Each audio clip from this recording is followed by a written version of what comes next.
Just started. All right, friends. Welcome to this week's Farming Simulator 19.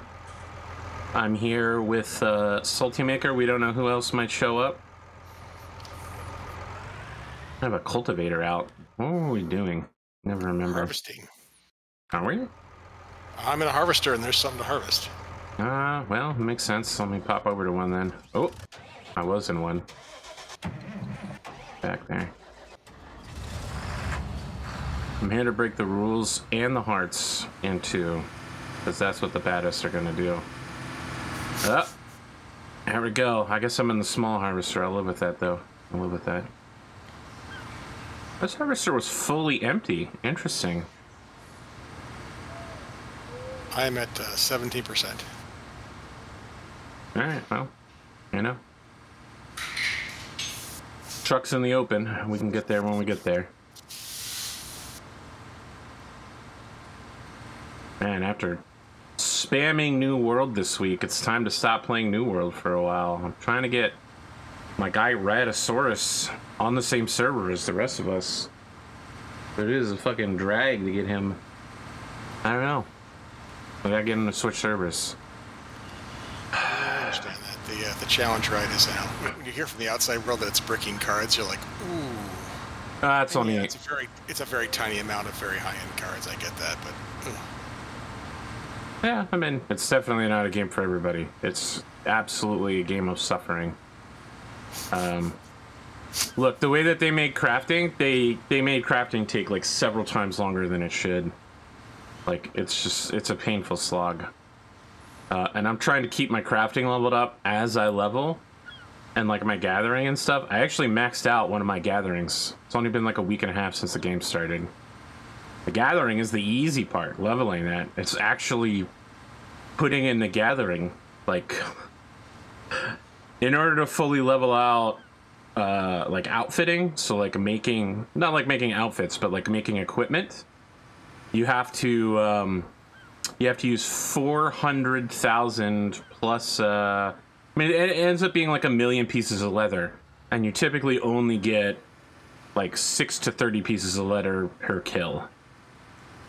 So, you know, that's gonna be fucking literal days. Yeah. Literally a lot of farming. Yep. Yep. Well, yeah. It's a nightmare. The game's mechanics are really simplistic too, which I guess is fine, because most people suck at it really badly. Like, they're fucking horrible. But Back for Blood is coming out, and of course, Dawn Agreement is starting to spin up. So I gotta start plotting. Oh, have you? Have you? Yeah. Oh, yeah. I don't know. I feel like it's been really slow. It's mostly each episode. I mean, I planned for it to be that each of the starting episodes would be to meet the characters, but even then, it still feels like it's slow to me. I feel like there's a wonderful build happening that will pay off in the end. Okay, well, I hope that everybody feels that. Faith, brother. I was gonna say that. Listen, I don't have any faith now. I've been memeing about it all week, but this is the first week I've ever had where I've lost subscribers rather than gained them, and it doesn't look like that course is reversing. So I don't know what I said or did to piss people off. Oh, we're about to collide. I'll just back off. Yeah. I mean, let me just break off here. I'm gonna get moving in the same direction as you. I think I saw Chris join. Woohoo! Oh. Hey, Chris. Welcome. Hey, I've had a big week with Farming Simulator. Oh, did you play Farming Simulator all week? A frighteningly large amount of the week. All right, cool. You got any quick tips to give us on how to not suck? The only thing that I'm confused about is if you have a direct sower seeder, then you don't need to cultivate beforehand, but you still do need to plow once every X number of harvests, like you got to lime X number of harvests. Yeah, you have to lime every 3 harvests. Yep. And then, but the cultivator, like, you don't need to cultivate if you have a direct seeder. I don't know what that is. Yeah, so if you look at the seeder, if you go to the P and go look at the seeders that are in there, you'll see the ones at the top end have got no requirement to cultivate or plow beforehand. We have such a seeder. We have literally the most expensive seeder. Yeah, if you look at the description, it'll say this is a I'm direct seeder, no stupid. need to Where is the seeding cultivate or equipment? whatever. Mowers? It's a tool, not a vehicle. Oh, yeah, that makes For the sense. record, Standard, AP, like- I'm generally just heading back and forth along the line lines because that's the most efficient for the big Yeah. one to use. Yeah. Okay. Just a heads up. All right, I'm just gonna finish this out, and then I'll go from the other direction just to keep them colliding. Like I'll go from the south. Thank you. All right, I got it. Cedar. Where does it say? Oh, I have a different cedar than all this. What the heck? Where's the cedar that I have? That big green one that folds out. Yeah. All right. So what is the thing that says it doesn't need to be? So if you look at the little eye at the bottom there, some of the seeders will say additionally this tool. Oh, I see it. Yeah. Yeah. Interesting. So, Mm-hmm. but I think you do still need to periodically plow a field X number, like every 3 or 5, like you do lime, which is why when you look at the map, you can turn needs plowing on and off, like you can turn weeds on and off. As in the the color of the field changes. So I guess you just keep going until it turns red, which means it needs plowing. It's just for the size of this field and for your giant cultivator, would save a bunch of time to not have to run around the whole thing. Like that's a third of the time of the work. I guess it's just that we have like we have so many cultivators. Yeah, you do. I don't see our cedar on this. Like we have the big Y cedar. Where the hell is it? All right, let me see what it's called. I thought we had one that was like would cultivate and seed and do something else. Is that what it does? About, or discussion about Fertilize. You can do a fertilize too, yeah. Fertilize at the same time, but you guys like using the liquid one because it guarantees coverage. Guarantees 50%. Yeah. I mean, just getting the full 100% every time, or the 50% every time, is better than messing around. Because if you don't get 100%, you're just gonna have to go back and do it. All right, is it leased? Is that what it is? Okay, it's called the Great Plains Cedar, the YP2425A. It does not have the capability to do it without cultivation. I don't know. Let's see if we can find a nice cedar that has that. That's like wide though, because these are not very wide.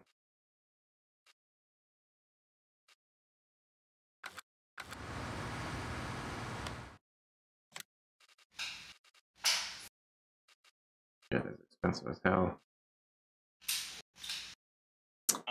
One thing that I was struggling to work out was how to move if you use the silo, like the train silo. Yeah.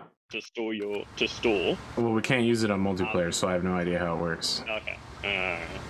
I don't know how to if I store it in one, how to pull it out of the other or get it to transfer to the other one. I don't know. I have no idea. I can work that out. I was trying to work that out the other night. Soundwave would know and Sun Spirit, but they are here right now. So many. All right. Well, if we can top 100,000 on this harvest, we'll buy the mid-range cedar. That's called the Pronto 9DC. It's a 9-meter wide cedar that doesn't need cultivation. That way we can have somebody get started seeding before the cultivators get running. And I mean, 9 meters is not small. No, and it runs at 18 kilometers an hour, which is pretty quick, or whatever it is, miles per hour. Yeah, compared to what most of us do. 3 up the hill. I'm doing 8 kilometers per hour in this harvester. All right. What do you want me to do, AP? I would say finish the cultivation job right now. You know what I mean? Like, we got a nice wide strip. Is this blue one? Blue cultivator? No, the big yellow one. Yeah, the yellow tractor should be right next to the big yellow. Oh, I remember you. Transformer. Decepticon, yeah. Yeah. It's our best asset. If only we could use him properly. Alright, my map is finally loaded.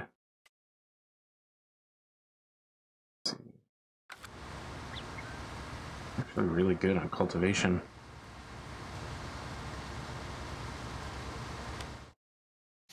There is a tuft at the west end of the field that needs to get cleaned up by the... Oh, whoa, oh, What have you done? Pulled. What'd you do? Ah, say it. Say the line. Oh shit, the hopper's full. Yeah, yeah. Where's the truck? Good lord, where's South the side of the field. It's not that bad. 2 kilometers per hour. I'm better than this, AP. I'm better than this. I agree. But they say seeming is being, so... I do feel like you should just sell that yellow one off and get the big yellow. The yellow what? There's a New Holland big yellow cultivator, and you get a actually all 3 of the you know, New Hollands and John Deere all have a 17-meter wide head, massive head. Oh, you mean harvester? Yeah, harvester. Okay, like a harvester combine.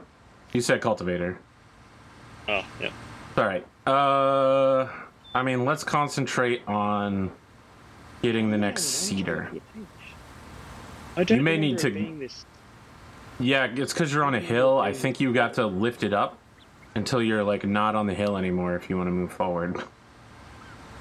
You're really slowed where you are right now. That's alright. We're cresting this hill momentarily.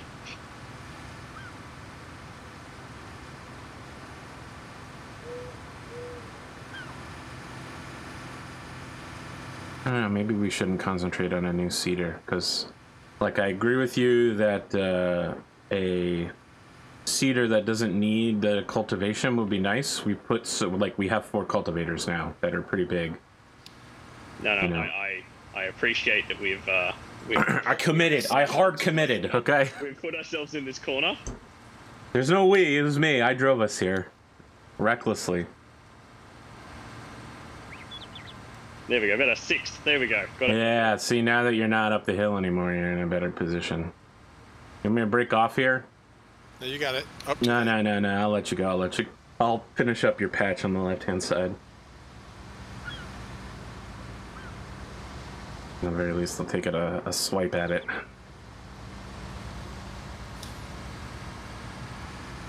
I get it all? Can I pull it off? Maybe. Yeah. Maybe. Uh-oh.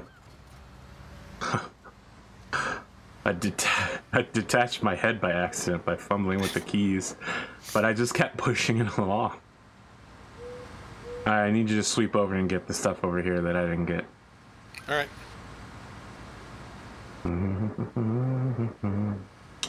Yep, I was actually at a farm today. I was buying some local farm goods. Nice. Local sausage. They were doing like a corn maze, but I'm old and crippled now, and I have trouble getting a mattress upstairs by myself. I was once a younger man. At some point you get old enough where you say, I don't want to live in a house with a basement or a 2nd floor. I mean, my studio's in my basement, so I got all kinds of problems if I try to live that life. Alright, we're done.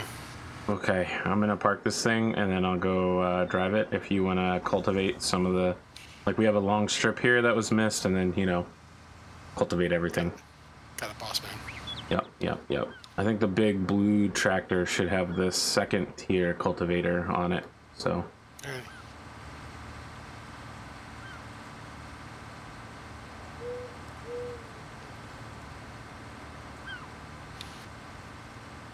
Oh man, eco at the end of the month. I'm super looking forward to that. We're starting an eco RP server so that everybody can try to defeat the meteor together through harmonious farming and hunting, and someone's gonna have to go engineering, and it's not gonna be me because I want to keep my sanity this time. All right, let's see what the market has to say about our money. Oh my God, we're not planting soybeans this time around, boys. We've broken the market. Right? That price is low. Yeah, we dropped the price by about 500. Yeah. It's down about 25%. So I'm gonna go offload this shit at the Restaurante. This is a very legitimate. Oh no, am I not gonna be able to get over this train tracks? I made a mistake. When you don't have professional driving. Regret. I am a professional driver. I may not take the road. I may not have an LDL license or a CDL license, whatever it's called, but I have delivered over 100,000 objects, my friend. You must see that how I drive here in Ravenport is not the same as how I drive anywhere else. Because you see, in Ravenport, we don't need roads or laws. Where we're going. We're like one of those American libertarian militia cults. We don't have to obey the laws. Did you say Vermont?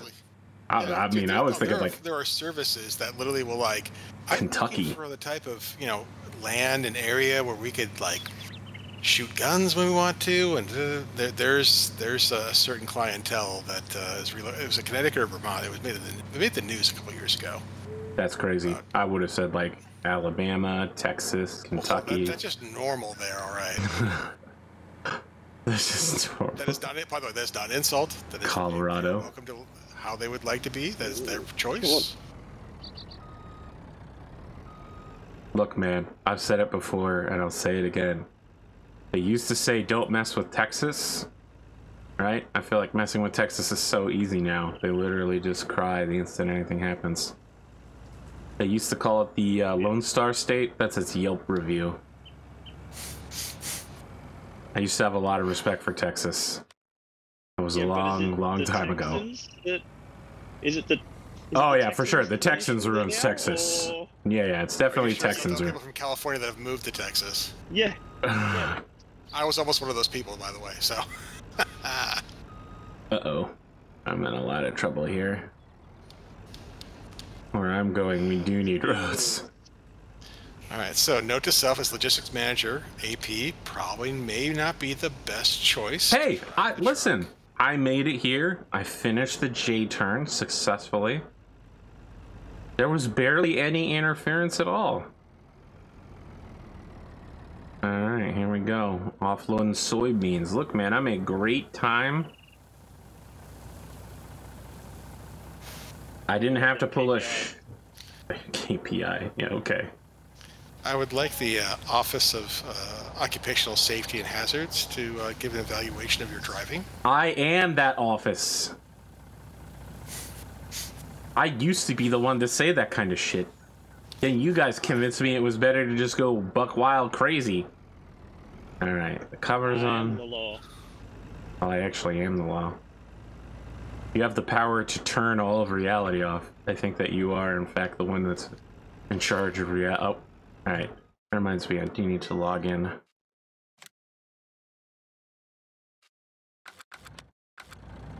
There we go. Alright, I'm having a little trouble here. Ever since I started playing this game, I started having a lot more respect for people who had to drive fucking trucks, like big trucks, like trailer trucks, inside of like city streets. I used to just think they were annoying, but now I recognize that they need to get goods to where they're going, and that no one ever gives them the space that they need. No kidding.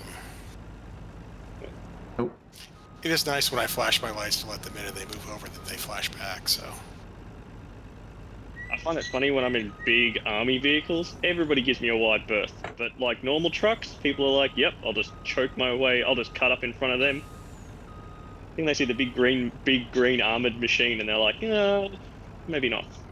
Well, in America at least, technically, the military always says right away. I mean, on the highway, they have right away because it's a federal road and they were designed for military transport. That's how we sold the highway concept in America, was that it was an internal federal military response and that it would have, you know, civilian benefits. So we invented the American highway system, and I'm sure General Motors had nothing to do with lobbying Congress. Well, you know what? It turned out pretty good. Now, if only we hadn't forgotten that public transportation was good and not everyone needs a car. Why, in my day... There's lots of emergency runways all over the country. Yep. We designed the highway system that way. Because they're full of cars, but originally... still happens here where I live.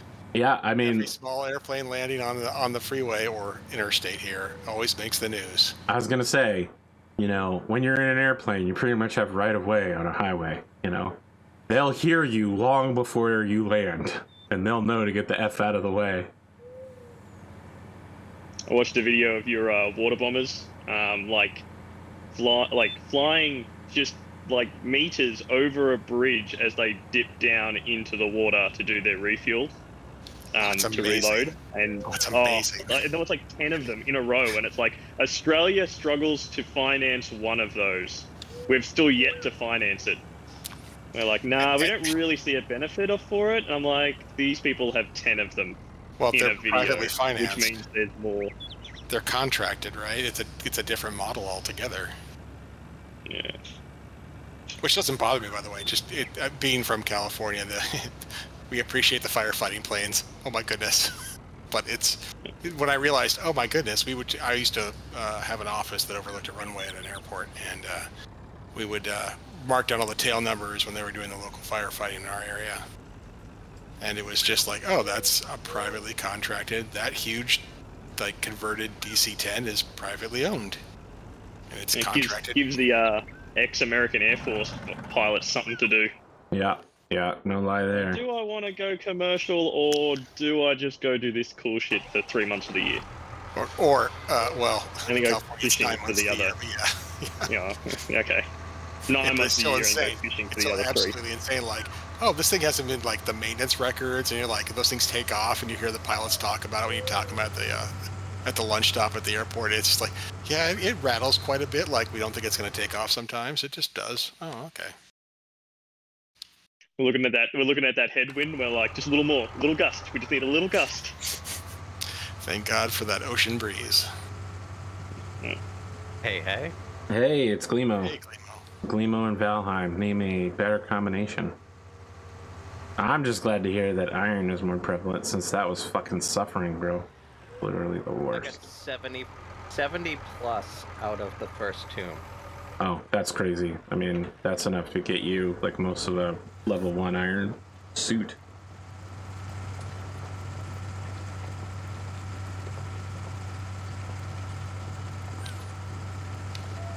Man, our cultivation times are better now. That said, they have made the what the hell do they call the undead things in the swamp? Draugr? No, not the Draugr. The demon thing. The ghostly thing. No idea. The things that drop the chains. Oh, poltergeists? No. I'm sorry, Glimo. It's been so long since I played Valheim. I was there, Gandalf. Wraiths. They make them more common? Because I only saw like 3 or 4 back in the day. The wraiths spawn at night, and oh my god, do they hit hard now. Okay, alright.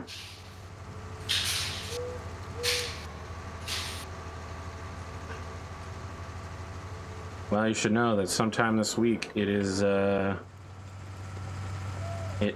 my priority to finish reading Cyberpunk Red. guess that means I need to finish reading Cyberpunk. Don't get your hopes up. So it looks like some spots need lime still. Is that still reality, or is that still an aberration of last time? No, I bet you that is a reality, but there's not much we can do about it because we would have to pop all the fertilizer out of the breedalls, then go down, buy lime, bring it back. Like, it's too much of a pain in the ass right now to do it.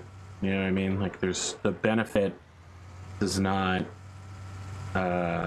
equal the cost, the time cost of action to do it. Not for that much. All right. All right. Cultivating does appear to be done. It's time to fertilize using the breedall tanks at the east end of the field. Do these, does any of these equipment need repairing? I don't think so, but I'm pretty sure online you can just remotely repair stuff now. Check garage. Tools and hit repair all.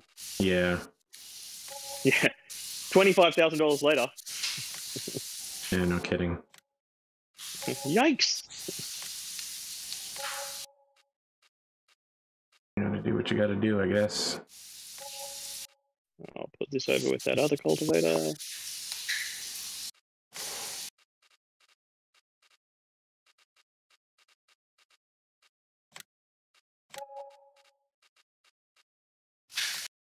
I'm gonna check on the cultivators since they tend to break pretty quickly. Oh, that's the wrong menu. It's this one. Starting to fertilize. Okay. Massey Ferguson free flow 25 feet. I believe that's the big red harvester.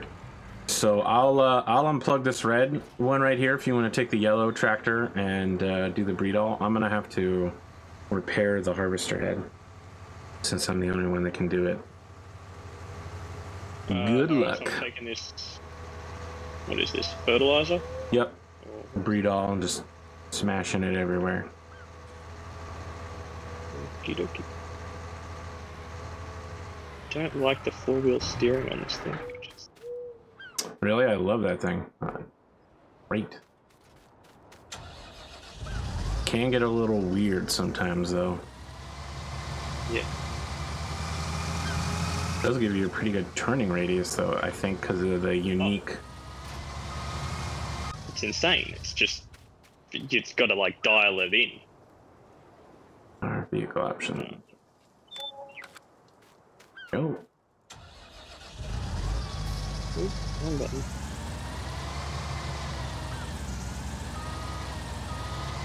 Uh-oh.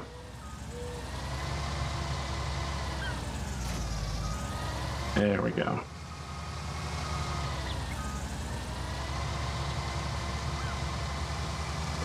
Nope, nope.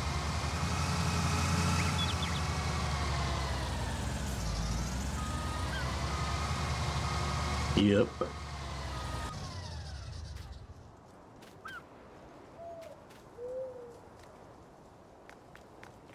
Damn, these are some big spreaders.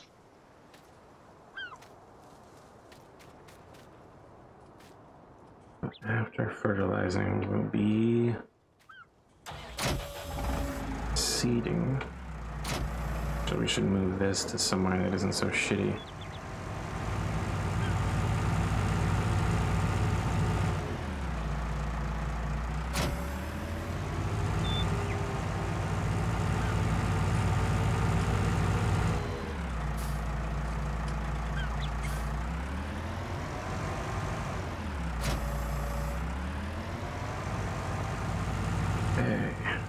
Doing canola this rotation.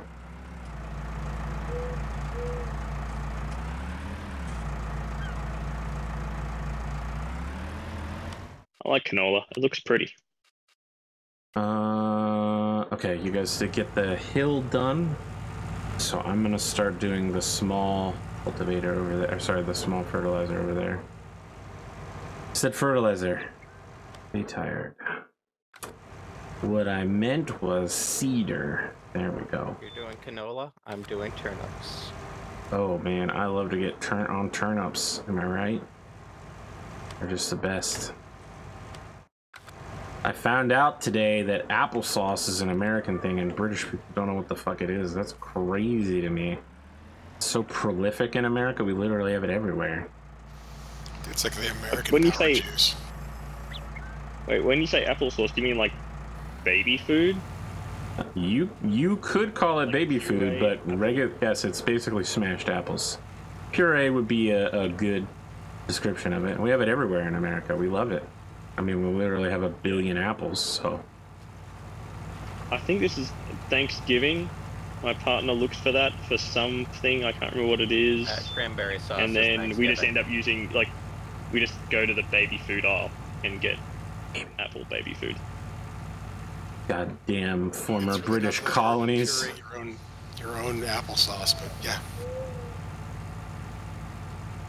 We're America and we invented applesauce and we're the best at it. We're literally the best at one thing. That's applesauce. That's thanks to one man and his love of whiskey.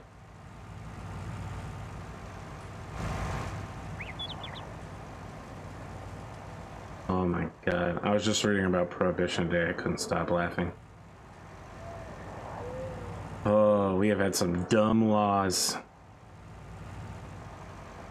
I'm gonna let you finish, mate. The Ken Burns Prohibition documentary is worth watching.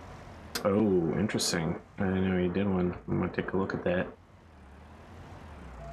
Literally, it's just a bunch of dudes who are like, oh man. We're gonna go super Christian. Oh boy. What is happening here? Is this cedar not working? What the what? What the heck is happening right now?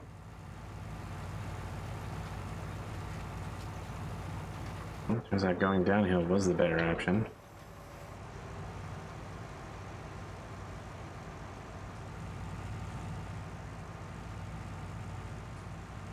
I guarantee you, as soon as I do this, the train's gonna come roaring around the corner. 100%.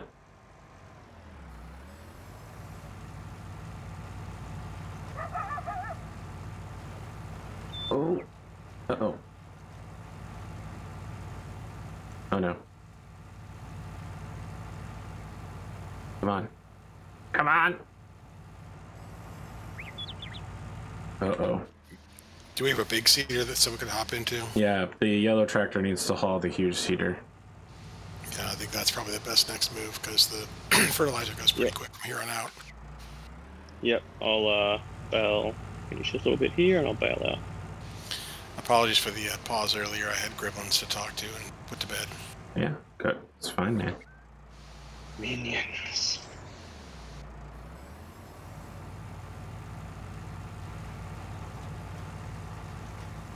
And Pondo was like changing diapers in the middle of a show the other day. Fabulous. Good job, Dad. You haven't watched Ranch Simulator yet, because episodes 3 and 4 are not yet. But little baby, I forgot what her code name is. I'm not supposed to use her real name. Oh, what do we call her? Makes several appearances on the show. Uh-oh. Great. Uh-oh. Uh-oh. Well, I was wrong. The train did not, in fact, come to slaughter me earlier. It did try to get me now. Go fuck yourself, train. Where is this cedar? Last time I saw the cedar, it's by the concrete pad. Yeah, it's by the 4 tanks and the shed. North middle. Lower the cedar. And there we go. Scene. Oh, who parked it like this? I did. That's right, I'm a monster. So much land. Let's wedge it between these two items. Yep. Just showing off these sweet skills. Everything I do is to cause others to suffer. Couldn't even get through that without laughing. Eat shit. Not soybeans. Alright, that'd be Canola. canola, wheat, oats, canola. I'm not going to bother doing these little tabby bits. I'll leave those for the smaller seeders.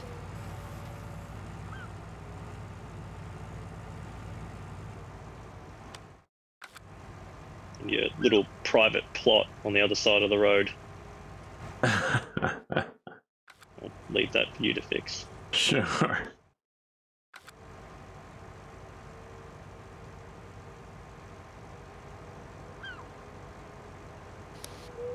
Fix is a strong word. Deal with. Delegate to. Oh, I love delegating things. That much is true.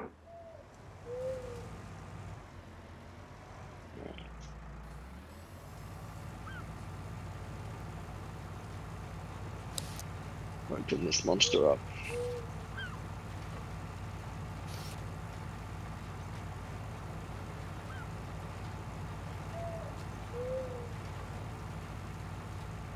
So Glimo, you want to break me off a little taste of what Hunter's response to Seth's call out is going to be? I honestly have not watched it yet. Oh boy, it's bad, man. Maybe that's what I'll do. I'll kick it on in the background here. He goes into great detail. Somebody throwing shade? Yeah, it's in-game rivalry in a tabletop show. So in season 1, they kind of had some beef, but everybody forgot about it because a lot bigger drama showed up. But recently, Glimo, aka Hunter McGregor, lost to a much smaller, much weaker opponent, and it was decided that now is the time to start the shit talking again. Although it's you for don't, the benefit of, it's for the benefit of a show, so yeah, it's not personal. We've all talked about it in real life before it happened. Like we're cool as people. That's all that matters. I will say, however, that Seth has way more to worry about than beefing with Hunter McGregor. He's about to be in a fucking galaxy of pain.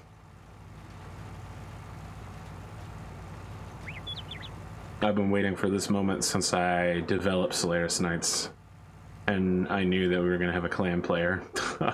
Galaxy of Pain is oh, would be a great name, I know. Williamson III's new album. Ooh, that's true. No, the fourth. It's a Billy. It's Billy's album. Is that Billy's album? Oh, for sure it's going to be Billy's album. Yeah.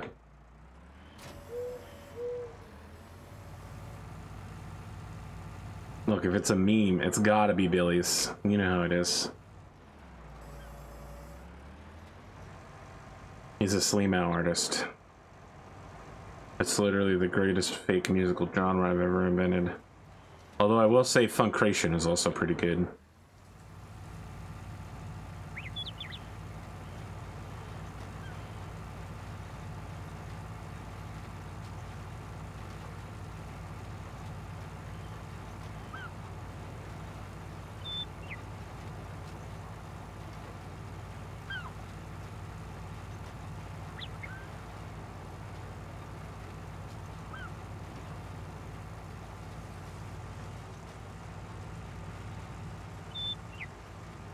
Also, AP, should you start down the Valheim world again, the new sausages are even more OP.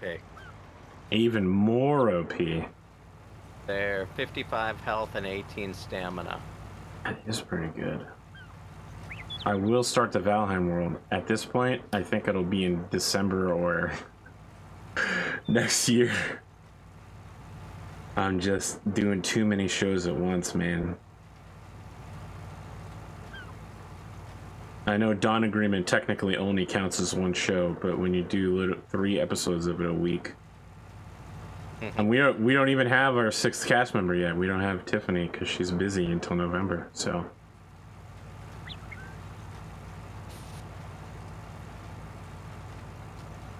we finally had an episode of Endosteel, which I thought went pretty well.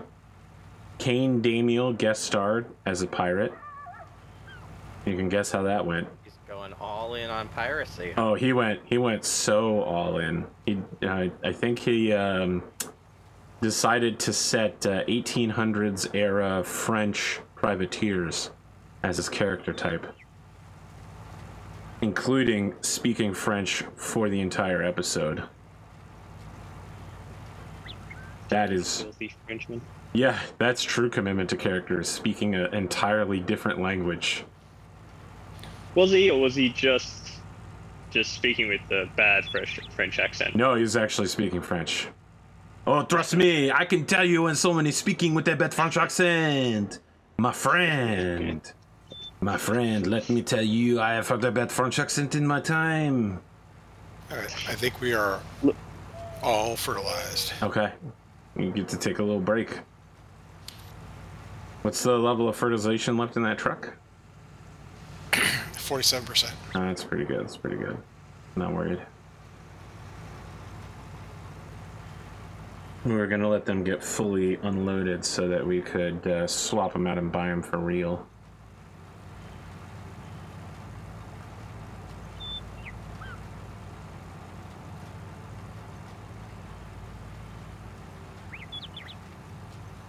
I'm going to open my map real quick and check how far along on seeding you are, but I think that we're doing pretty good, right? I mean, the field physically looks like it's done pretty well. We could probably use another seeder. Wouldn't be a bad idea. And a bigger tractor. It's probably the one to concentrate on first is selling the old tractors and getting a bigger one. Because we only actually own the yellow one. You guys just, you're gonna break my equipment over there? Nope. Salty's on top of it. Salty hit the reverse, got out of the way, and is moving Alright. the blue tractor to a safe location. That's why you're our safety officer, occasionally. I prefer logistics lead, but yeah, whatever. Look, you can be both.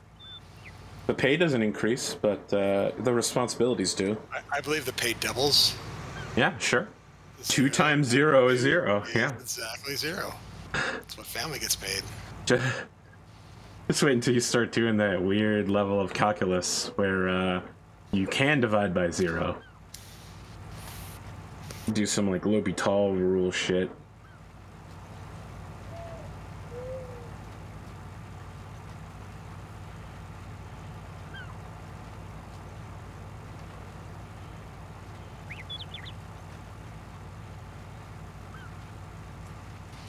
Alright, well, all the vehicles look like they're mostly gassed up and mostly native.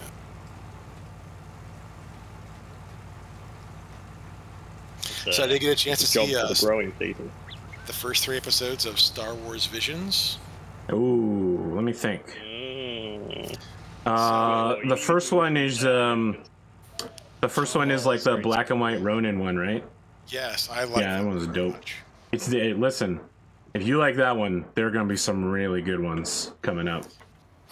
There was the rock and roll one, which I was not. Yeah, it was a little odd. Looked like a 1980s B movie was my remembrance of that storyline, which is unfortunate. I mean, some like Star Warsy things like thrown in, but eh. And then the third one, I don't even remember. Third one is the twins, so that was Trigger's absolutely shitty entry. Oh. It was just fucking awful. It was, oh yes, the twins. It made no sense to me. So, I mean, that's Studio Trigger, and like they're one of the biggest anime companies, production companies in the world. And all of that, like stars and explosions and light, that's all their like their signature, right? Like they put that in all of their stuff, from Kiznaiver to like Kill la Kill. It's what they're known for. But the storyline was absolutely fucking awful. They will have a second entry that is also listed as Studio Trigger. It is much better, and it won't have any of that stuff that they're used to. Like, you won't see explosions all the time. Fighting in space but not space was a problem for me. Yeah, and being able to speak in vacuum. Yeah, it just was weird. So yeah, it's weird. The next one you watch is gonna be a lot of people either say it's the best or the worst. You're about to come up on like 2 episodes in a row. They're gonna be fucking amazing. Okay. Well, then it'll get bad again. Then it'll get good again. Them, so it was good. So we can watch the show. But we've also been watching. We're on our second, which we actually enjoyed. Sorry, you cut out there. You said you're on your second, and then it cut. I'm on the second round through Rebels, the cartoon series. Yeah. For Star Wars, and we enjoyed the first time through. Been good. I don't know. Rebels had me in the beginning, but then it got like It got weird It gets at some weird. point. Yeah. Yeah, it gets weird. Okay. I quit watching at the helicopter lightsaber. I literally couldn't stomach anything after that point. But you know, I think that was either the same season or like the season after they had James Earl Jones guest star as Darth Vader doing the Darth Vader voice, and the story behind that is incredible. They were like, all right, we're gonna secretly sneak you into a voice recording booth, and no one will know you were ever here. And he's like, all right, that's fine. I haven't done the Darth Vader voice in like 20 years, so I'll just try it real quick, okay? And they're like, no, you'll be fine, you'll be fine. Everything he recorded for that episode and all the other episodes was all first run. Like, he literally was just Darth Vader instantly. They were just like, all right, you spit. Yeah, he literally spent like 10 minutes in the studio, and that was it. They literally just brought him in. They spent days planning to sneak him in so that no one would notice he was coming in. And he just went in and out. He was worried he couldn't do Darth Vader anymore, man. He nailed it. I mean, absolutely fucking amazing. Did they bring him back for one of the movies, and you could tell that he caught up with the voice a little bit? Yeah, I mean, he's still the voice of Vader in all the new stuff. Rogue One. Oh. So he wasn't in any of the trailers for Rogue One, so his appearance on, like, Mustafar and just going absolutely apeshit at the end of Rogue One was fucking amazing. They had this thing for a long time where they were like, Darth Vader's the literal baddest bad dude in the whole galaxy, but we never really got to see that, with the exception of him fighting on Bespin versus Luke. Right, but he didn't want to kill Luke. Me and show me. Yeah, exactly. Have you played Jedi Fallen Order? No. I have, yeah.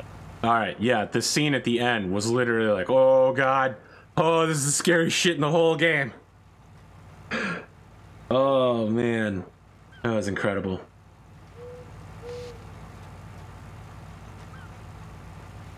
It's tough. It's tough topping The Legend of Darth. So I think that's something that the first 3 Star Wars movies did really well, was like hyping the shit out of Darth Vader, IG-88, Boba Fett. They made all the bad guys seem like they were really bad, even though they actually didn't really do anything. Like, objectively, they did nothing at all. I mean, Boba Fett just, like, talks. We know that he's a bad dude because Darth Vader, the baddest of bad dudes, tells him no disintegrations. That's a great line.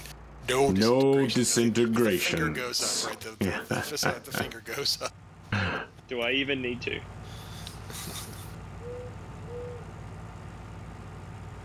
Oh. So memey. And now we have like whole Mandalorian storylines, including a show literally devoted to Mandalorians that includes one of the voice actors from Clone Wars playing her own character. That's fucking wild, man. Which character is that? Oh, the leader of the Mandalorians. What's her name? Yes, the redheaded gal. It's whoever played. Yeah, it's who played Starbuck on Battlestar Galactica. Kara Thrace. It's terrible that God, I hate it when I don't know actors' name. I only know the other characters they play. I know her name, I just can't. But at the same time, God, she was so good in that role.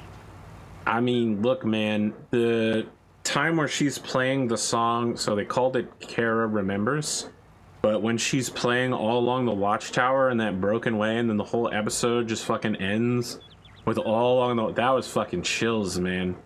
Battlestar Galactica remake did some weird shit and had some weird interplay about, like, terrorism and like, weirdly sex-driven acts, but, like, when they did the main plot line, it was fucking sick. It was so sick.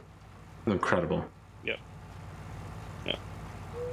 I just remember when it was first coming, I hadn't watched any of the original Battlestar Galactica. That was before my time. That's okay. It's better that you didn't. Yeah. And so I heard this was coming, and I just thought, and it was the beginning of, like, I guess, a lot of talk about, people's choices and remakes and stuff like that, and the choosing to make her character, that was male, to make her, to make it female, and just the amount of displeasure on the internet about that. And she fucking nailed it. Yeah, exactly. And I was just like, how could anybody else play this role? Like, surely after watching it, they must have looked at, like, they needed to, like, tip their hat and go, all right, fair enough. I think you give too much credit to people on the internet. Oh, I know. Hyperbolic internet people. Yeah. The only hyperbolic thing that I like is a time chamber, okay? Oh, I cut that a little early. I need a little cedar up here to fix a couple little spots at my turnarounds. Yeah, it's fine. A little extra. I'll head over there then. I'll let you handle this. Behemoth.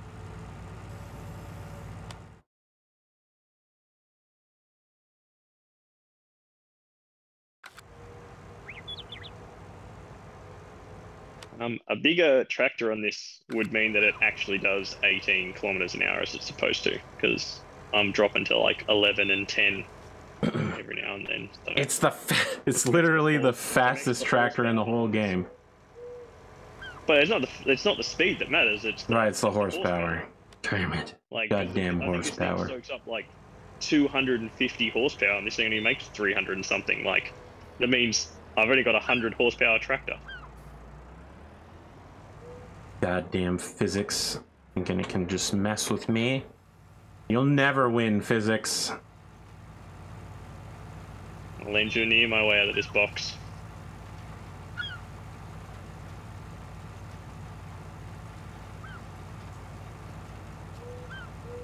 Depends on whether there's a cat in there with you. Alright, stop with the physics. We're making engineering references, okay? We don't do dumbass quantum shit. Fabulous. No, get out. You're bad. You're bad. By observing the cat. No. Change the cat's properties. Engineers don't observe dumb shit. Isn't this just the same coin viewed from two different sides? I hate this. I hate theoretical thought experiments. Fucking Maxwell's demon. And that's the worst. That's the worst, and I'll tell you why, because it gives us hope that we can keep the universe from fucking ending itself. Break the laws of thermodynamics. Wave equation. That's not a meme, though. That's actually just good science. First off, we're using some of that equation in order to solve solar sail problems. I'm not saying that, you know, it's not good science. I'm saying if I ever have to see Schrodinger's wave equation again. Now that's the equation that's got like 70 parts to it, right? Am I wrong about this? Yeah. But the thing is, light. This is the duality of light. Yeah. So the thing about that equation is most of the time, 99% of those terms just equal 0, right? You just say for all purposes, for our purposes. You do not need to computate it. So you only really need a couple of the terms from it at any given moment. It's a big equation where, depending on how you're viewing it, most of it's going to be 0. How dare you, though, Glimo? How dare you? The solar sail idea may one day power humanity through the stars by abusing physics. Literally using a fucking universal exploit. One day, Glimo. One day.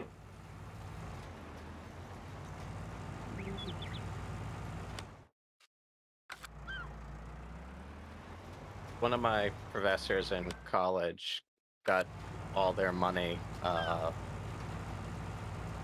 with grants from the Naval Undersea Warfare Center. So we spent massive amounts of time looking at sonar equations. Oh, my friend. Listen, that particular department has been responsible for some of the weirdest shit in fucking America's existence. You know, that's how they found the Titanic, right? Pinging the shit out of the ocean? No. Hanging around and... Nope. So this is how it went. There's this guy. His name's Robert Ballard, right? He's literally just some nerd. And he's like, hey, man, I can find shit underwater. I can find the Titanic. And the Navy's like, bullshit. And he's like, nah, dude, I actually can. And they're like, all right. You work for us for a couple of years. We will fund your research. And if you're right, we'll give you, we'll give you a couple shots to find the Titanic. we'll fund that particular project. We won't let anybody know about it, but we'll fund it. Because you know what? If you can do what you say you do, you're worth it. So, turns out, no bullshit, Robert Ballard actually fucking designed a whole bunch of sonar equipment and, like, policies for the Navy. And they're like, okay, well, turns out you weren't full of shit. We're going to let you find the Titanic. He's like, great. This is exactly where the Titanic is. And they're like, man, stop playing. You full of shit. Went there. Turns out exactly where he predicted the Titanic was exactly where it was. And then he was like, hey, man, we're going to bounce before the news helicopters get here. But good luck, Mr. Ballard. That is the real fucking story. Look it up. The dude was literally just like, I can find the Titanic. And the Navy's like, no, you can't. And he's like, yes, I can. Yes, I can. And in the original story, everybody's just like, wow, Robert Ballard, incredible. What high-level mathematics you used to find your way here. And the whole time he couldn't go, yep, used all that Navy equipment that I helped design to go exactly where I thought it was. That's right, man. If you want to get something done in America, you have to fund it through military research. That's why we're looking at doing those anti-aging immortality pills through the military.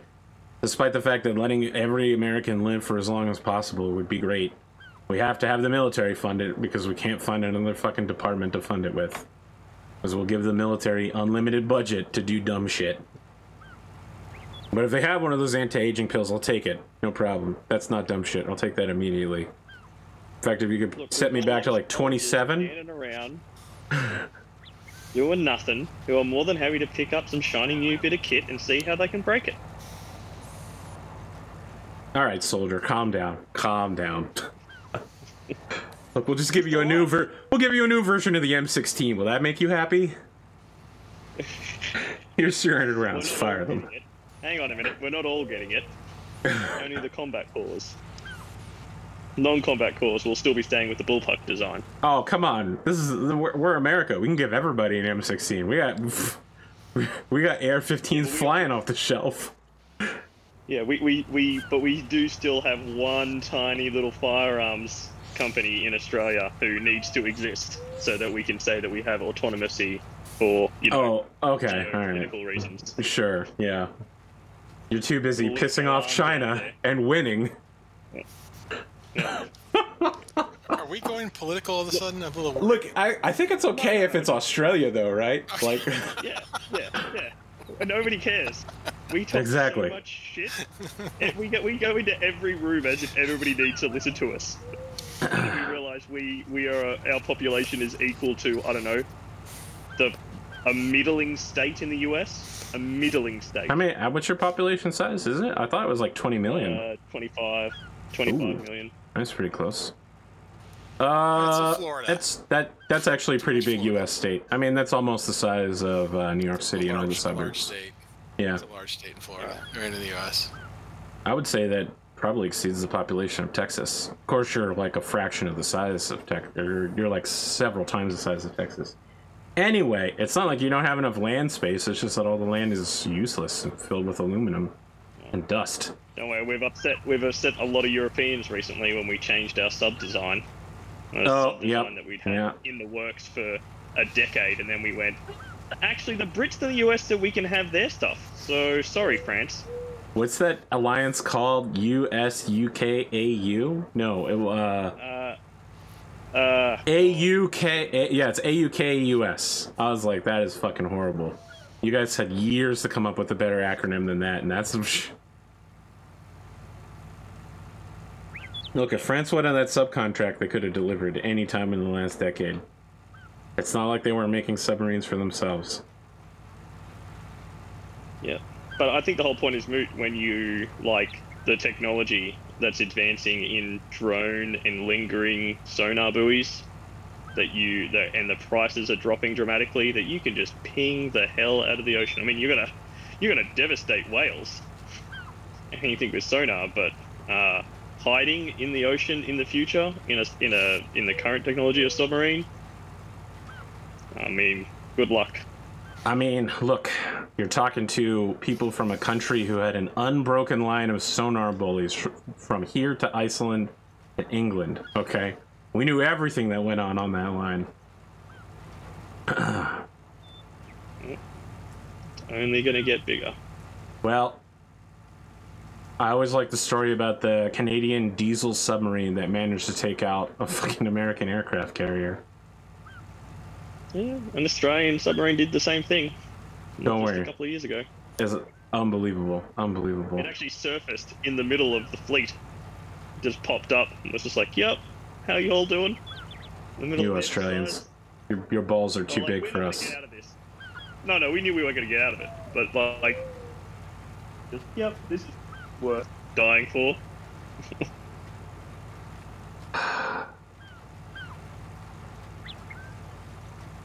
Well, that's why we need 10 super aircraft carriers, just in case we lose one.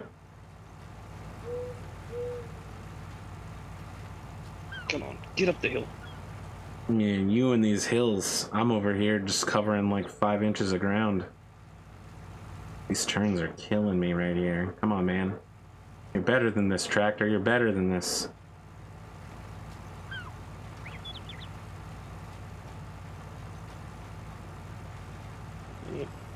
Alright, has everybody watched the latest What If? Probably not.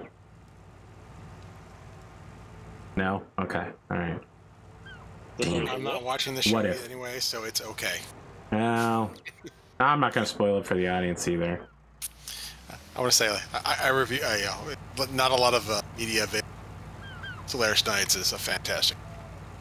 It goes to the top of my watch. You broke up through that so much, but I heard Solaris Nights is fantastic, and that's good enough for me. I'm out the game, though. The rest of the sentence was. Yeah, exactly. I'm out the game. I'm retired. I'm getting out of the streaming business now, he said while streaming. I'm busted. I'm broke down. I can't keep a positive subscriber count anymore. How can I compete with these millionaire streamers right now?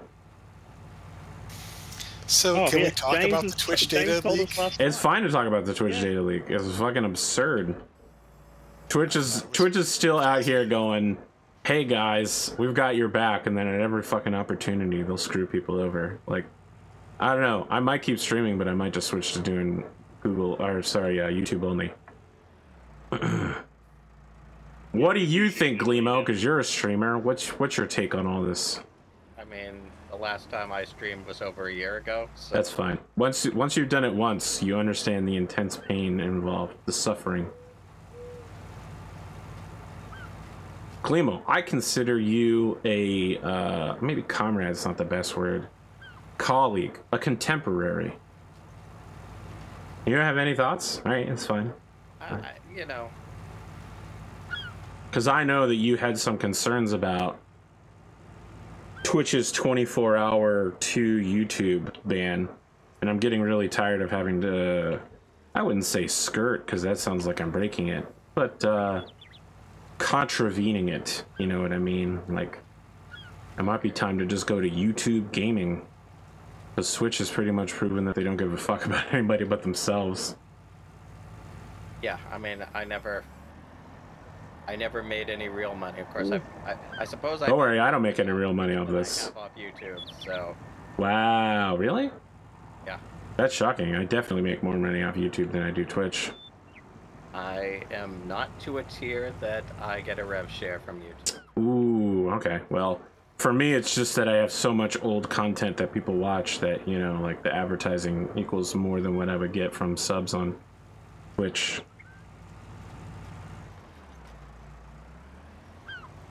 Although I will say that the amount that you get has been greatly decreasing over the years. Yeah. Yeah. That That said, we're coming up on November and December, which are the two biggest advertising. It's usually when you see people's dollars spike. Maybe we do need another seeder. Or maybe we just need the bigger tractor. I don't know. Seems to be taking a while. We live in a weird universe where the cultivation was fast. The cultivation was the fastest part, actually. Fertilizing is the fastest part. We probably don't need 2 breed halls. What? No, we do need 2 breed dolls. Don't say that shit. Because we need a breed doll for when we do liming. Yeah. Don't say that shit. All right, I will say you're correct. But we have to do the fertilizing again. So you know, it may not catch up to that particular time. I was just surprised that all of a sudden the world.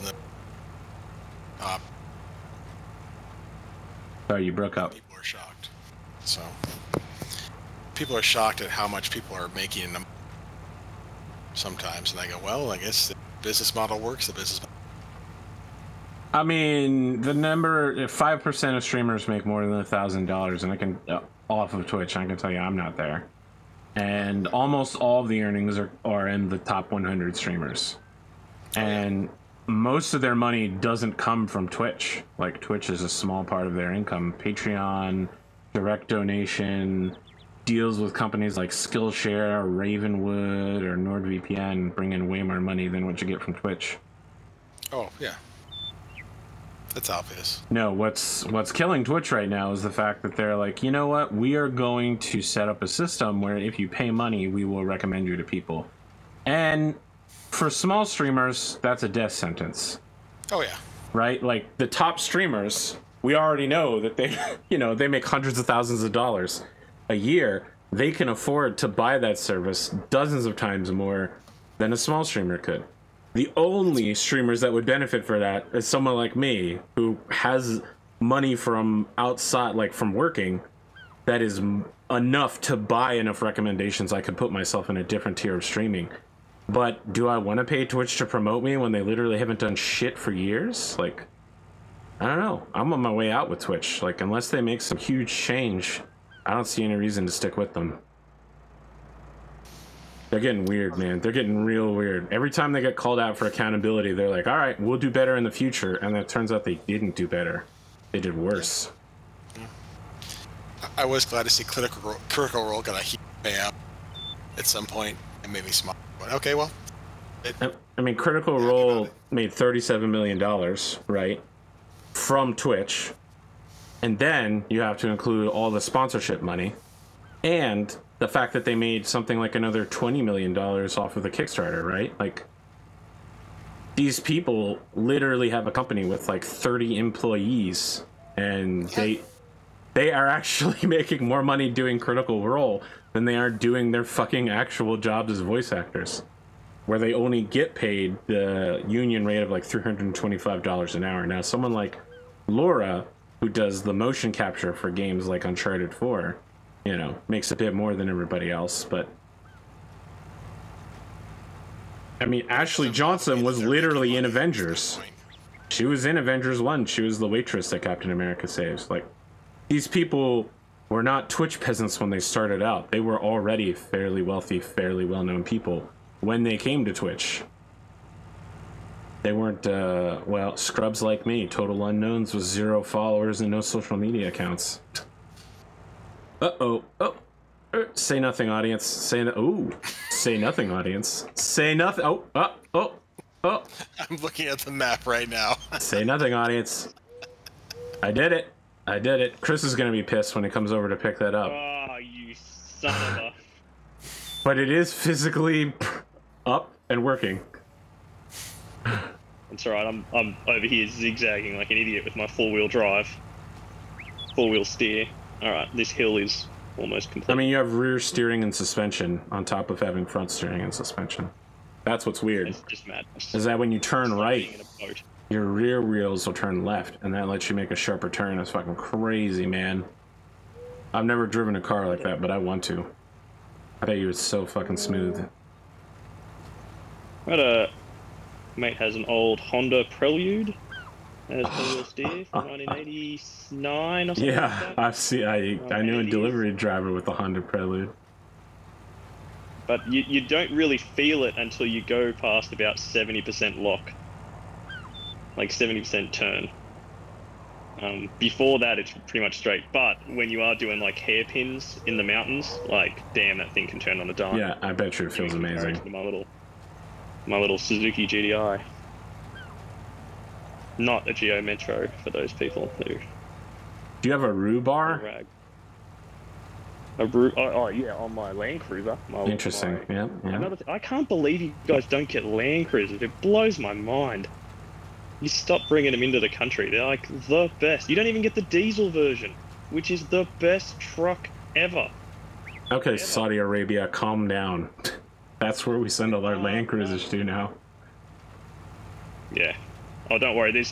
There are literally diesel, like diesel performance mechanics that have been generated in the last 10 years, and that's all they do, is snap up the most expensive Land Cruisers here, take the engine out of them, spend $100,000 on that diesel engine, and then put them into a box and send them to Saudi Arabia. It's a whole like subculture of diesel mechanics, the Land Cruisers. Yeah, I don't disagree with you. Saudi Arabia loves that shit. Yep. They're too big to drive in America in most places. Yep. $1 million. Done.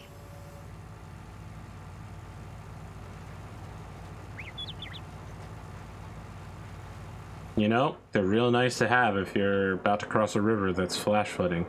Other than that, you usually don't need something the size of a Land Cruiser unless you're, I don't know, fighting a rhinoceros. So I would argue, like, the Jeep Wrangler has turned into the same size. Alright, you say so. I think the Jeep Wrangler is not that big. They've gotten just bigger. I used to have a It depends tremendously if you put larger. the wide. Yeah, if you put the wide tire kit on it and stuff, it does. Like if you beef them out, they get to Land Cruiser size. Whoa. There are kids here. You know, you talk about beefing it out. Popping those flares, them wheel arches. Whoa. Highly illegal in Australia. I mean, rhubars are illegal in Australia. And people still use them all the time. Yeah. You mean, yeah? They've designed around that now.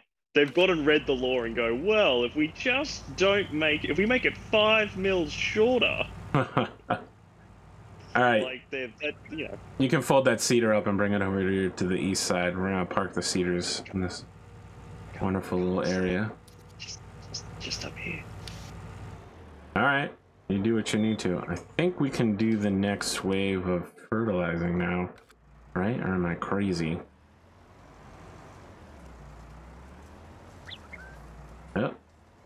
Yep. Oh, did make it. Gotcha. X. Oh, still heaps of seed in this thing. That's big. It's got a lot of seed. Beefcake. Whoa, dude, there are kids here. I feel like this is such an easy troll right there. I'm gonna keep using it. Oh, this is a terrible fertilizing job, but... Alright, so that's what we need. We need a second person fertilizing, and then we'll kick time up to whatever we need to make... I'm bringing the big blue tractor over for the... What's this thing where you kill the weeds? Weed killer? Herbicide, there we go. We'll do 2 people doing herbicide and 1 dragging the weeder.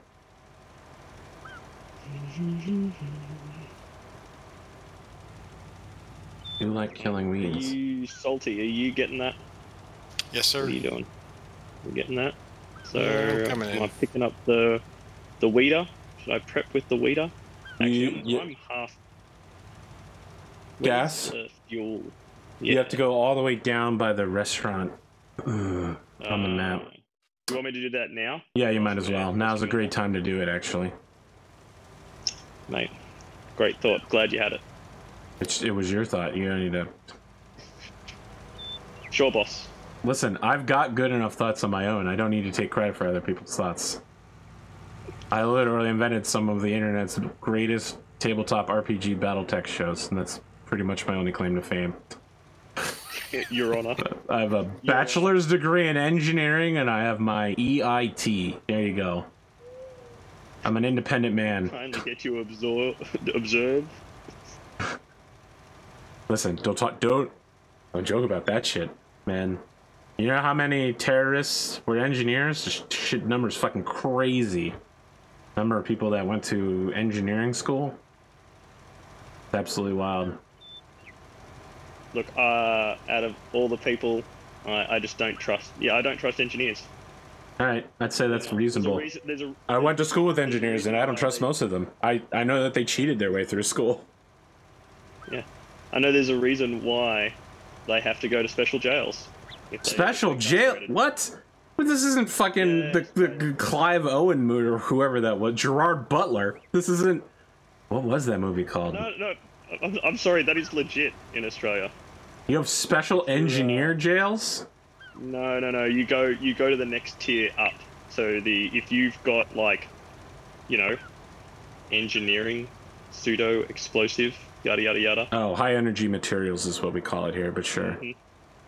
Yeah, if you've got those sorts of tickets, oh shit, then you can get bumped up. You can get bumped up the list to security ratings. I thought it was true. Possess knowledge. Note to self on. Oh my god! Oh my god! I made a horrible mistake. What'd you do? Don't worry about it. I am worried about it now. That's all that matters. I've landed on my wheels. Look, the thing about Australia is the history of engineering in your country is actually fucking insane. I went to hoist, No, trains, bro, trains. That's how it all began. So I started my journey in Australia at the Sydney Engineering Museum, and I was one of only 2 people present on the day that I went. And because I was an engineer, they let me go to the back room where they kept all the special stuff and gave me a special tour. They also had a Star Wars exhibit at the time with all the Star Wars props that they had. But look, man, the British would ship trains over to Australia with like fucking railways, and all the trains were in parts, and they did not include how to assemble it, which is why Australia initially, and I believe still does, include a unique railway system. Because they basically had to just figure out how to put a train together without any instructions. And, well, they didn't put it together correctly, but it did work. They made it work eventually. All the pipes might not have gone to the right place, but it went. And they assembled every train after it exactly like that until someone went to Britain and was like, hey man, these trains are a fucking disaster. This is not where they're supposed to go. And Australia was like, hey man, none of them sorry. Hey man, no, I'm not gonna do it. Never mind. I didn't even do the British people in an accent. Yeah, they're all chugging, bro. They're fine. Australian and engineering is crazy. Does this happen in the US? Do you have different gauge railway? Yes. Between states? No. No. It's not like that. Most of our railways are all of a modular universal type. But there are private rails. Yeah, there are private rail lines that still run. Yeah, there are a lot of boutique places like mines and or like one whole line. No. Australia has a completely different gauge railway between Victoria and New South Wales. Yep. That's the insane. 2 major states. It's like if New York, it's like if Texas and California were next door to each other, and one went, I'm doing it 4 feet 5 inches. The other one guy went, I'm going to do 5 feet 1 inch. That's a great explanation because that is exactly something Texas would do. You guys are laughing. Texas has its own fucking electrical system. We literally created a fucking nationwide unified electrical system, and Texas is over here bragging because they managed to almost not kick their fucking electrical system over to like 59 hertz or whatever. They're like, yep, we were literally a fraction of a second away from shutting down the electrical grid for literally months. And I was like, that's not something to brag about, right? Like, you should never have gotten that close. Stop being bad at your job. Your one job is to make sure all the fucking... Is that dog? Oh, it's Paul Kahn. Why do you look like a dog? Why are you running in front of a... Oh. Yep, that's why. Paul Kahn. What else can I say about Australia? Find out what's going on. Australia's like my 6th largest viewership. Yep, old 6. Hey man, I used to be big in Guam. Is it all of James's friends? I have no idea, probably. I think at some point he started doing like Facebook advertising for our shows. And so that's probably where it all came from. Warhammer 40k is actually super huge over there, right? Like, my brother's husband, or ex-husband, I guess, loves Sisters of Battle, and was always trying to explain to me what that was, and I was like, I don't care.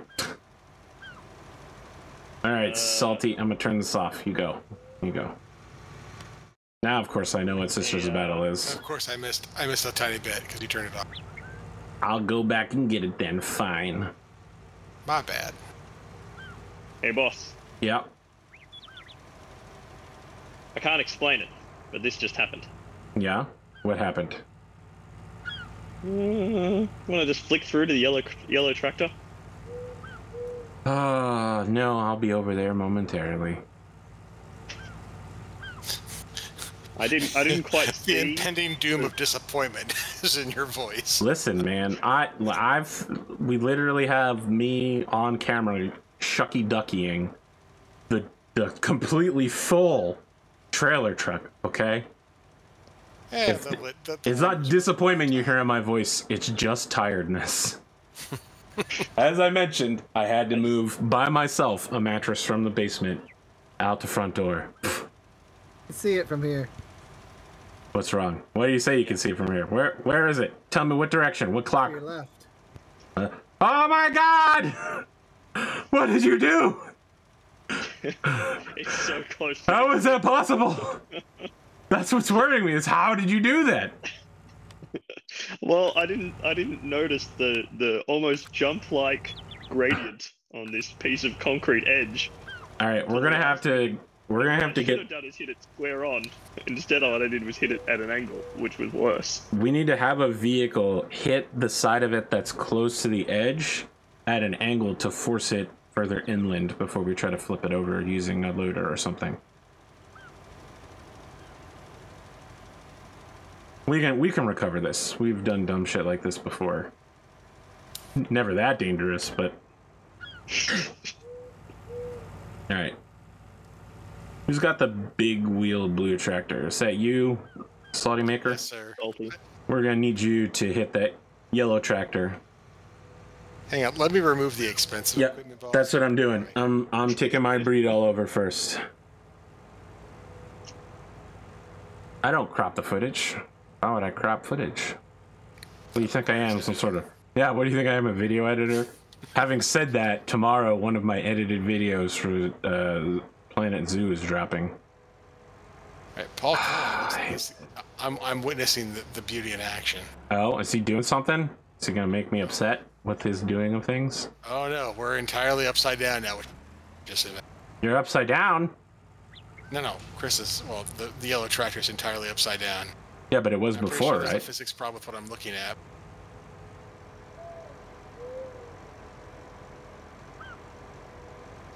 All right, Paul Kahn, talk to me, brother. I was thinking of just hitting it at full speed. Oh, maybe I'll back off. Just hit me away from the edge, preferably. Oh! Ooh! Oh! Paul Kahn! What a galaxy brain. Literally. Now, You get a... Paul, are you going to thank physics or engineering in this matter? This was definitely engineering. No one sat around with a fucking chalkboard solving this problem like Socrates.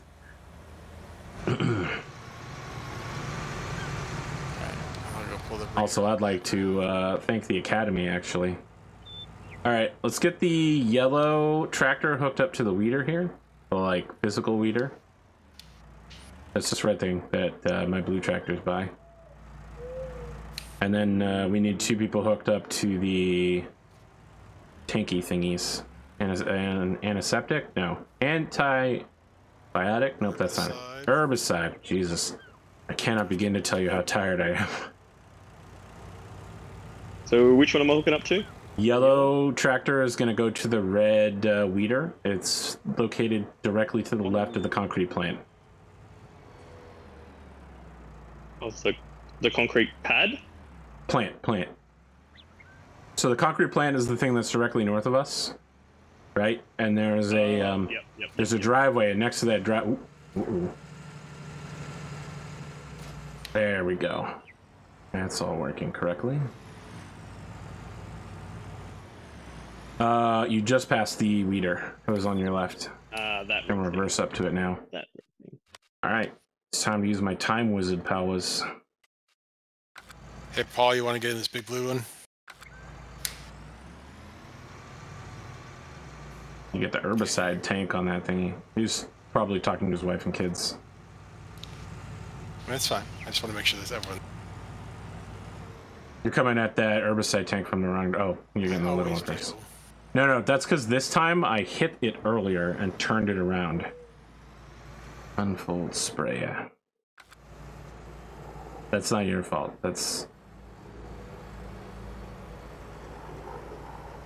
Oh, you were coming at the little one from the correct direction, actually.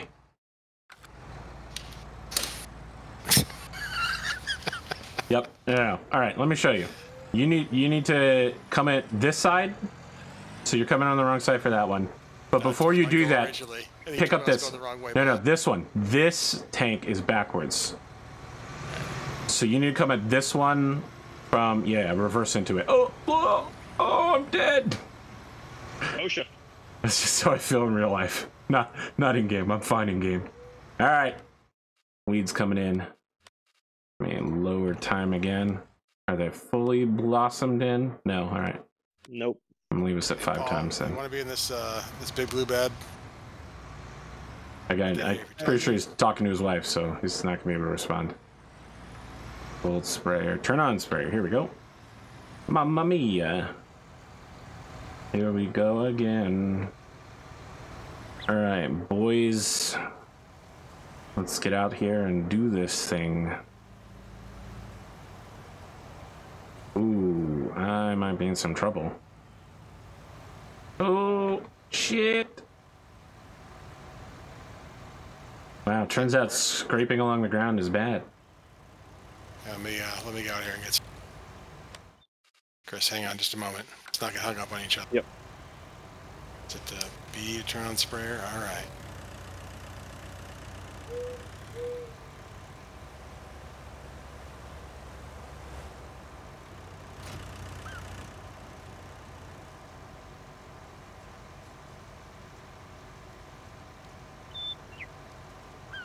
All right, we're good.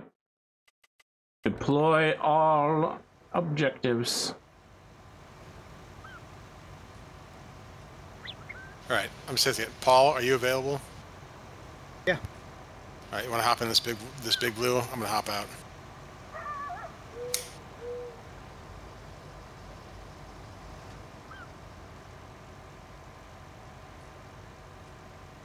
We have the physical weeder going. Yep. Okay, excellent. We're GTG then. Yes, that's right, Tice. I don't crop the farm simulator footage. I did have to run it through a video editing program just to chop out 90% of the junk data, because YouTube doesn't like it when I upload 250 gigabytes anymore. They've limited me to 50 gigabytes. You could say they're a little upset at me right now.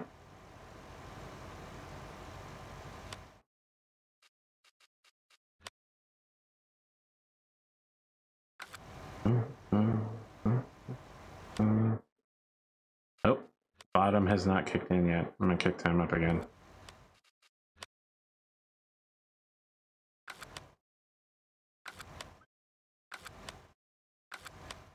Good weeds.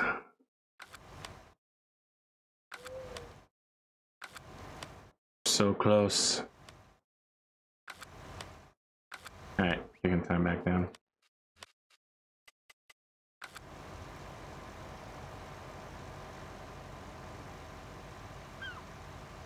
Yep.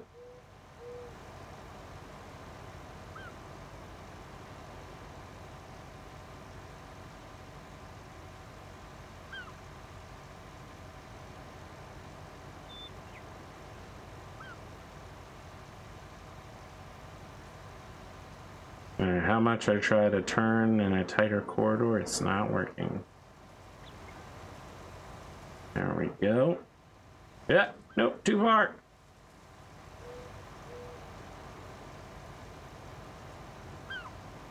Well, it turns out, guys, people will watch D&D shows again, even if I haven't done one in a really, really, really long time. Like a real D&D game's been about 2 or 3 years. Oh, so James, ran one of his 2 D&D games last night. Yeah. Myself. Was it Curse of Strahd or was it Rime of the Frost Maiden? Curse of Strahd. Well, Okay. at the moment we're doing whatever the other thing is before we get to the actual Curse of Strahd. You're doing Phandalin then. Yeah. And much fun was had. Nobody opened one more door. Oh, this time around? Excellent. Yeah. You know, it is good to know. When a green dragon got involved, and it was like, uh-oh. Yeah, yeah. You have to know your limits. It's actually pretty rare for players to exceed their capabilities in D&D nowadays, because it's so easy to just stop and take a short rest or a long rest to rehabilitate yourself. I'm about to crash into somebody I see. Alright, Paul Kahn, I'm gonna make my way to where the train tracks are, and then I'm gonna hook back on myself rather than collide with you.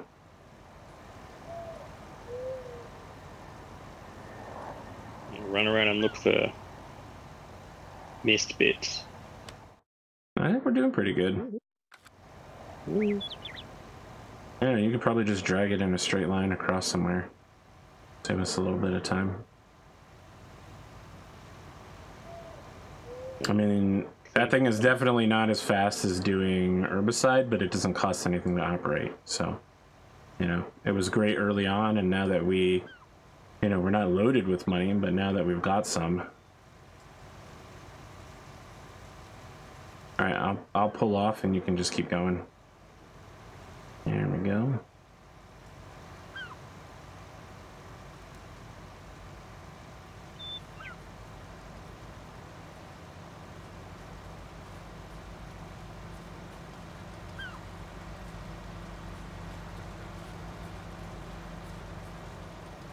You are going to need to turn back and get that little strip that I left. I tried my best to get I got you. close to you, but didn't work. Close to you.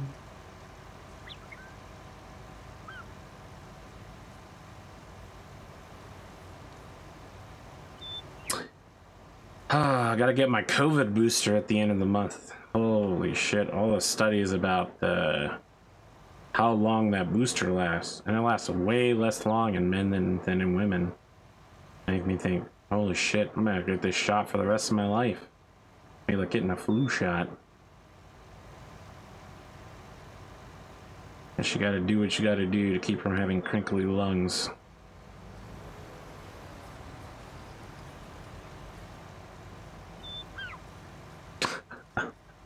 Last time I saw my doctor, they were like, "You smoke?" I was like, "No." They're like, "Good," and I'm like, "Yeah, I know it's good because I don't smoke, bro." Listen, I don't need to tell you it's good, okay? You don't need to tell me. I know. I'm old. I'm old, and I'm. What's the line from Lord of the Rings? I'm like butter spread over too much bread. I'm old, Gandalf.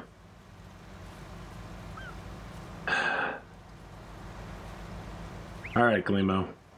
What kind of class are you gonna play in Red? Do you know? You're gonna play Fixer again? I'm not gonna play a Fixer. Not a Fixer. Interesting. I would be interested in like a young Pascal Jaden Jr. I'm in between a techie or a rocker boy. A rocker boy. Holy shit! Tell me more. Say less. Oh no! All right, Chris. I left a. Oh, it's impossible to see, except for one flower. But I left a strip there. Yeah, sorry. That's fucking garbage. Oh my god, the yellow tractor is so maneuverable. It's crazy. I love watching it in action. We need to get one of the ones that has the oh no, that's the harvesters that have the front wheel caterpillars so that it can turn in place. Sorry, Glimo, we're talking rocker boy. What genre of music are you? Please say Cajun folk artist. Oh my god. Could you imagine a traditional Cajun folk artist trying to keep it alive in the cyberpunk universe? You know, I think now I'm gonna have to, you know, get a theremin washboard. Oh my god, theremin! Oh, the theremin. The musical instrument that never should have existed. So weird, bro. Sometimes engineering makes a mistake. It's not often, actually. It's really often. Often they It's called R&D. Yeah. Everyone's thinking Jurassic Park. No, it was the theremin. I mean, Jurassic Park, they literally go over all of the people being like, wow, we really shouldn't do this, sir. And the really rich guy's like, no, just make it happen, okay? We're gonna make a billionaire playboy super park for children that only the most rich people in the world can go to. Like, what the fuck? He literally has a pimp cane. coupon day. A coupon day. Oh my god. I love the fact that they say, like, he says, you know, it's going to be for everyone. And it's like, the lawyer's like, yeah, we'll have a coupon day. Because there's no way they're going to be able to afford this shit. I want to know what horrible thing happened at a carnival in Michael Crichton's youth. Wow, that's really specific. Carnies, mate. Carnies. For him to write both Westworld and Jurassic Park. Like, the reference to a circus is not a real circus. It's a reference to the mechanical flea circus. The first season of That's what inspired Westworld. me. The first season of Westworld was great. The second season I was a little shaky on. The first season's so good. Listen, Really good. the second season, all of the scenes where it's just the samurai world, but they're replaying the music and themes from the first one, like, you know, they just rewrote the script and just changed it to Japanese people. That shit is incredible. Like, all of the Japanese actors that pulled that shit off did such a great fucking job. They're like, oh my goodness, that's the sheriff's, what's it called? The man catcher, the Sodigarama, and he's like, yeah, that's right, and I killed him. I was like, oh shit, this is just like the other fucking show. This is season 1 all over again. It's great. The other parts of season 2 were not so good. Just got confusing. Speaking of confusing, I'm confused that HBO thinks I'm gonna pay to watch another Game of Thrones show. Right? I don't think they understand how many fucking people they pissed off. Like, I get that they want to try to revive a multi-billion-dollar franchise, but I don't think it's happening. Just, What about the new Lord of the Rings then? I'm gonna reserve judgment. Like, I'm gonna watch it. I'm 100% gonna watch it. Listen, I love Lord of the Rings. HBO. Yeah, it's not HBO, but listen, the Hobbit movies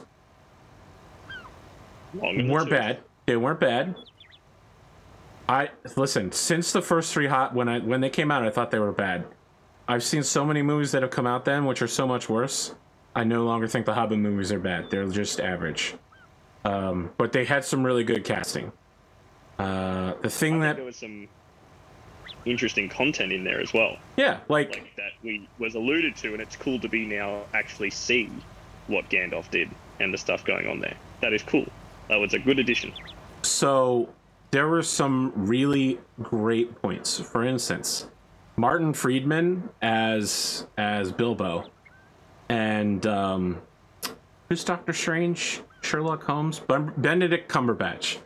Those two playing Smaug and Bilbo, that was like expert for me. That was really good casting choices. The scene where the old dwarf tells the story of how Thorin became Thor and Oakshield, by like picking up a log and beating the shit out of the fucking white orc. That was great. When he's like, there is one who I could call king.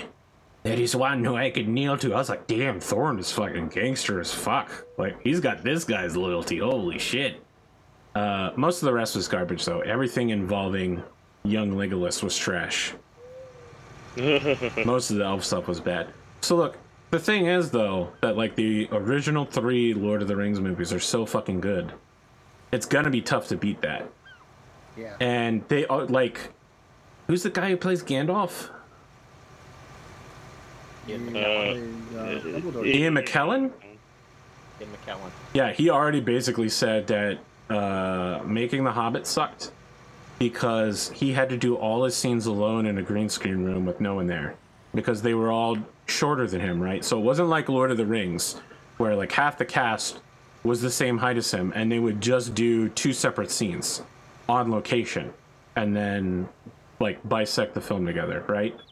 Like when he filmed The Hobbit, he did all 3 Hobbit movies over the course of several days, just filming scenes by himself in a room alone. That's terrible. We shouldn't have put that guy through that. That was fucking... Like, Peter Jackson made some bad calls. That was one of them. Don't make Ian McKellen sad. Yeah. I've got some sympathy for Peter Jackson because he inherited a world of shit with that movie. The Hobbit or The Lord of the Rings? Hobbit. Alright, tell me more. So, well, he told the studios, hey, I'm signed on for, because it got stuck in rights hell for like, how long, like 5 years? Sure. And so, you know, he said, well, I've got all these other projects that I've put on hold for you guys for 10 years, and so, you know, now I'm gonna go do King Kong, and so they said, all right, fine, you know, we just want you to EP then, and we'll get Del Toro to direct. So Del Toro did all the original script approval and started work on it, and then couldn't get along with anybody and got fired from the project a year into principal photography, and then Sure. like, That's oh bad. my god, like, PJ, you've got to save this project. It's going off the rails here. And you want to talk about that? Let's talk about Marvel has that problem right now. Oh no, stop. Wait, Helper G has completed their task. What the fuck does that mean? I didn't hire no helpers. What? If you hit H, you did. H, What? puts it in H. AP's the only one who can hire workers anyway. H in chat. Don't H. Don't do that. I'm gonna kick time up. I appreciate this this unloading park we've created. This little farm park. Sure. Let's talk about. Ooh. Oh, is it? That's not weeds. That's the actual planning, right? Yep. Okay. Mm. It's coming in. Anyway, Canola's coming in. Back to Harry. Back to the Hobbit. It's not specifically the Hobbit. Let's get the second harvester ready to go. You know what I mean? Like have it parked somewhere good to go. We'll hook the I'll go ahead and hook the yellow tractor up to the massive super cultivator, and then I'll get another one on the smaller cultivator, and then we should be good to go. So with Marvel, they have an issue right now. This is all rumors, by the way, so don't, you know, this may not totally be true. But whoever the actor is for Shuri, which is the little sister in Black Panther, right? There are rumors that she's like a prolific anti-masker, anti-vaxxer, who basically shut down filming for fucking literally forever because she got COVID and then gave it to other people on the staff, and now she's stopping production of Black Panther 2 by just demanding that the people around her stop wearing masks. It's fucking insane if true. I'm waiting for rumor confirmation. Again, let's be very clear. Just a rumor right now. Insane if true. Very bad. Not good.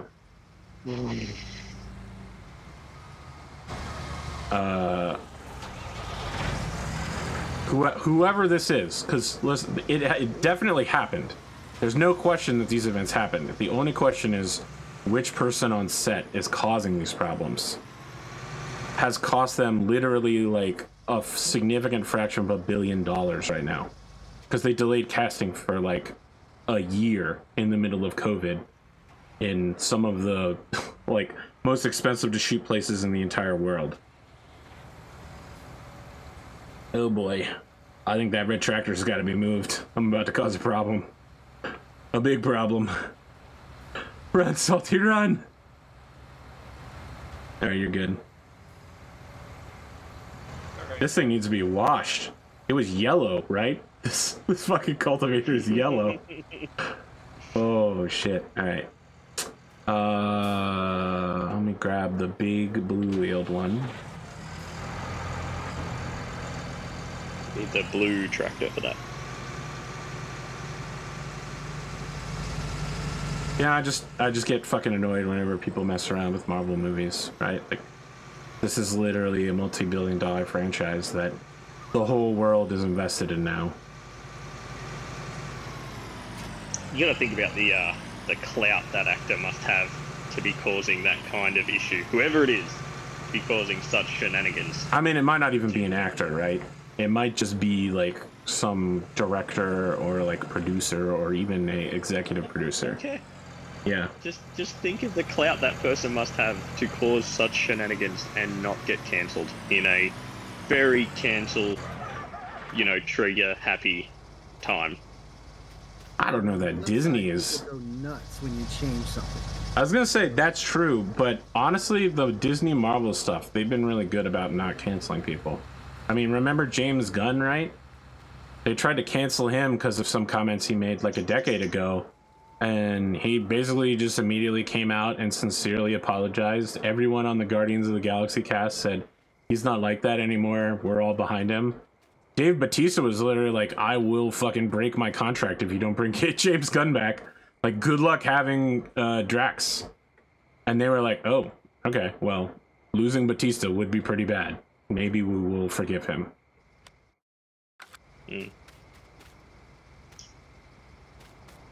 So James Gunn got uncanceled after having been removed from the project and then given another movie, the Guardians of the Galaxy Holiday Special. It's proof that you too can one day become uncanceled. Oh yes, I think it's coming out before the third Guardians of the Galaxy. As Guardians of the Galaxy. Star Wars version of that killed the idea of that forever. Oh my goodness, but it was so bad though. I mean, look, there were several things going against that movie, right? Mark Hamill had just been in a car crash. Number two, they literally had Tina Turner doing like weird sexy dances for old Wookiee. 3, they did most of it live. 4, Carrie Fisher was definitely on like heroin or something. She literally said, C-3PO, you're so shiny. Yeah, like there were a lot of things working against the Star Wars Holiday Special. There have been other better holiday specials since then, like Psych. Not everyone is Star Wars 5.5. You know what I say? Not everyone's that bad.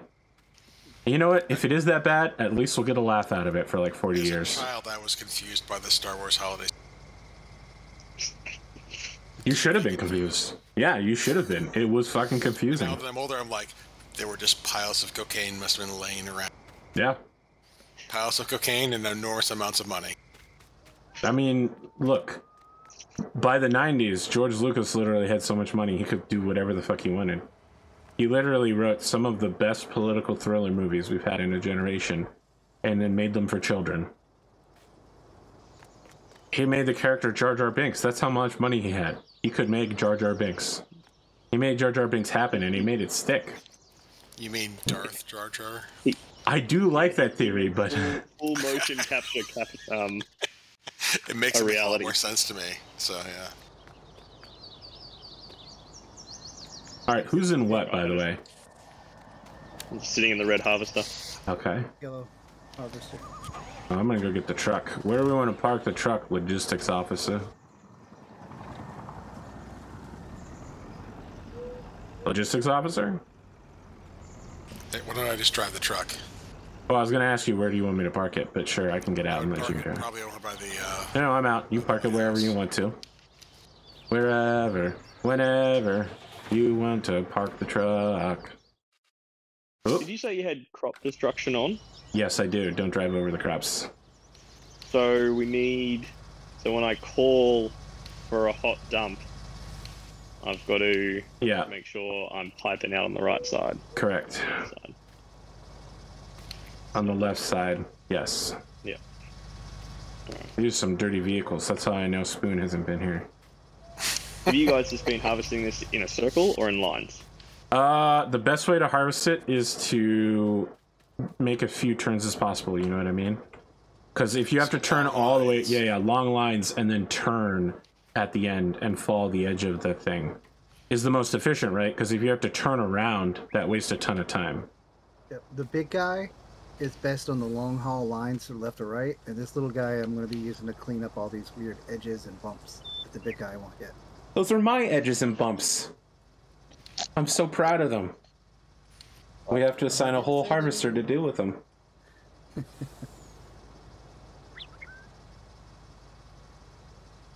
Oh, Glimo hasn't watched Seth's episodes, so he doesn't know about the next Seth throwdown. I don't know how much I want to comment on it now that Lawson's in chat.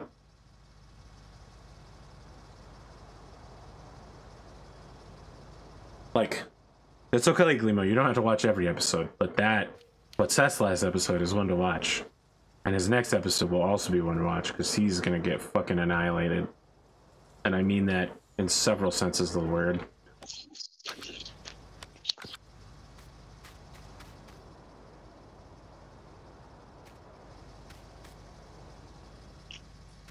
Man, what if we had what? Glimo, would you do a Hunter versus Seth match? Is that something I can put on the cards at some point? Bring him out. Oh, is he not here anymore? Damn it. All right, well then I can. Please put that at the end of the season when no one has. Well, listen, investor. You guys get really freaked out anytime I do an inner stable match because that means everyone loses, no matter who wins. But let me ask: is that something you want to see, Salty? You're saying you would commit to a Hunter versus Seth match? Yes, but I think there's a lot of investors right now completely flush with cash and checking the damage. Or that's true. Like literally, I was. No, that's a great excuse. Support to make sure that they have a good match. Last round of season 1, I was like, do you need any money so you at least go into your match without meat damage? No, Salty. That's literally the best excuse I've ever had. I can just tell people. I can just say, oh, people have so much money. Now I can make interstable fights all the time. They can just beat the shit out of each other, and I can drain all the money out of the fictional economy I created in a week-long vacation that clearly is not stable. Yep, we're harvested ready. I think. All right, it's not fully done, so I'm not going to turn the time down yet. Still coming in. Still coming in. Looks done to me. Hold. All right, go. I'm gonna leave the time at 5 times. I am at the far west end of the field. So as you come around, making your first sweep, try to make a big harvester. Try to get near me. Time you get across the and around the long end there on the. Wait, what? Just go straight and then make a left at the end. And come back on myself, or nope. Around just the outside? If you open the map, you can. Where the truck is. Yep, you can see the truck is directly ahead of you. You'll just need to make a left turn at the end. Ooh, did we ever go to get gas?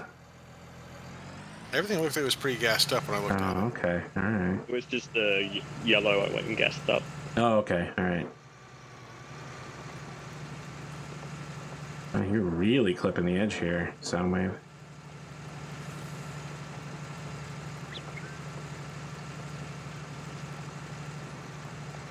That does remind me, you need to watch today's episode, Soundwave.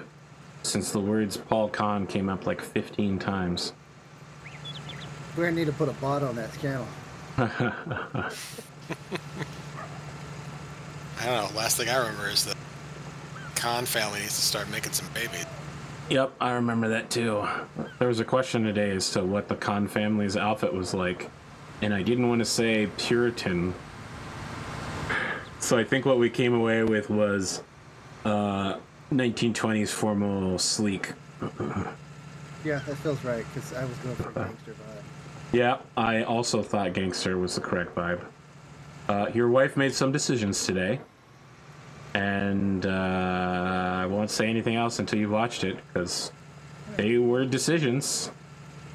Occasionally people decide things, and those things are... Everything is her And turn. then others will deal with the consequences. Yes, dealing with the consequences is exactly what today's episode was about. Making sure other people deal with consequences. That's actually my favorite thing to do, is to have others deal with the consequences of my actions. So I think we need to just re-level this area out and not fucking farm it anymore. Such a pain in the ass over here.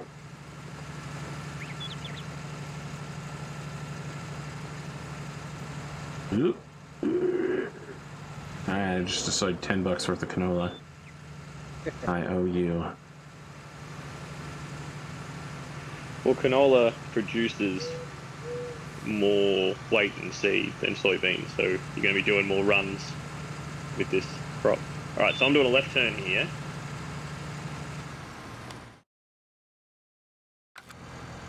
Shave off this corner and start hitting. Basically, I'm going to go up this hill to get to the railroad, cut the railroad, and then come back and just do that square. Sure. Chris, I need you to like make a hard left or a hard right so I can get next to you and then you can empty out because you're on the pipes on the opposite side. I know, that was my confusion from your previous point. I was like, shouldn't I Sorry. be turning the other way because my pipe is on the left? Get through here without clipping. I think that was probably my mistake, because I'm the one who said to turn left. Don't blame Salty Maker. I am the one who made that call. It's okay for me to be wrong. It happens all the time. If you don't know how to be wrong, you don't know how to enjoy being right. Stop wiggling. Pipe out.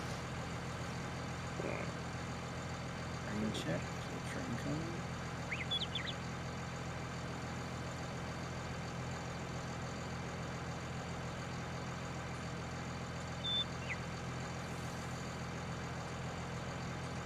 Sorry, audience. I decided to drink a liter of water because I was worried that I was dangerously dehydrated.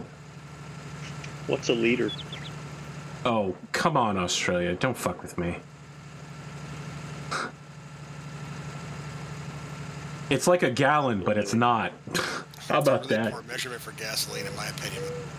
Shots. Why? Liters versus gallons. But why in fuel is it a poor measurement? I'm empty, by the way. That's Salty, fine. if you want to go on. No, we're fine. This is the rolling salty dump. Are you cruise controlling, or are you actually... No, I'm feathering it Oh, why don't you just Makes set it- your cruise control to 10? because it's much more entertaining. I set mine to 6, and then I just tap it in. Oh, I set my phasers to stun all the time. It's the only way to fly, man.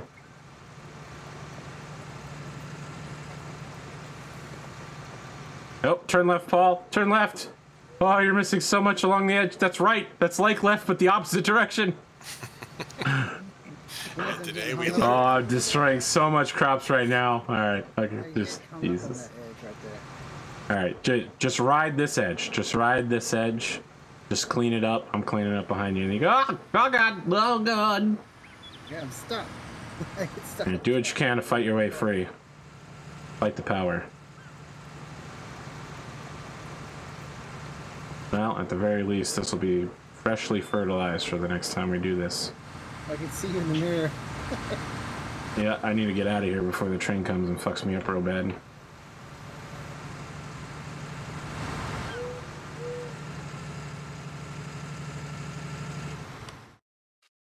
I'm doing this. Are you guys actually just doing the rolly salty dump the whole way down? Yes, I'm enjoying Wow, this. incredible. We have reached new heights. Oh, I'm about to take a right turn, so there'll be no salty dumps then. That's okay. He needs to go dump for the other. Where you at, Paul?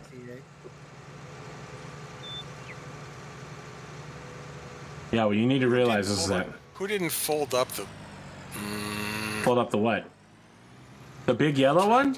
Yeah. Yeah, I unfolded that on purpose so that when it's ready, you can just drive it. Yeah. That's the person who's... Never mind. I'll be quiet. No.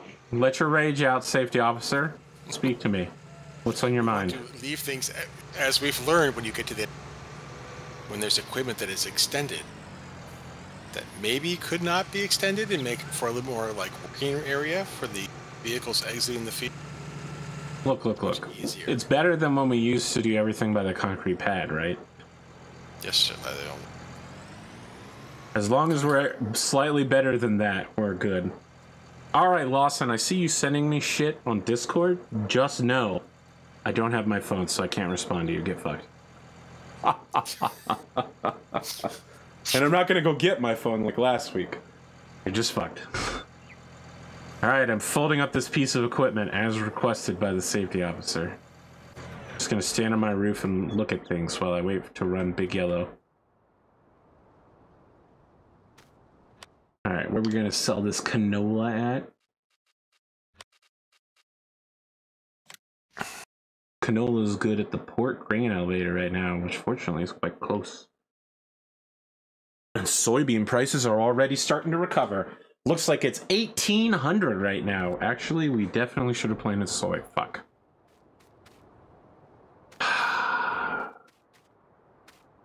Not urgent, not waifu. Interesting. That's the level of code you need to speak to me?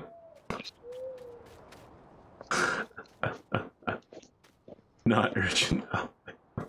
Is this halfway through folding up? Down the road. No, because I want to hit these edges and stuff. I want to say where I'm at. Sorry.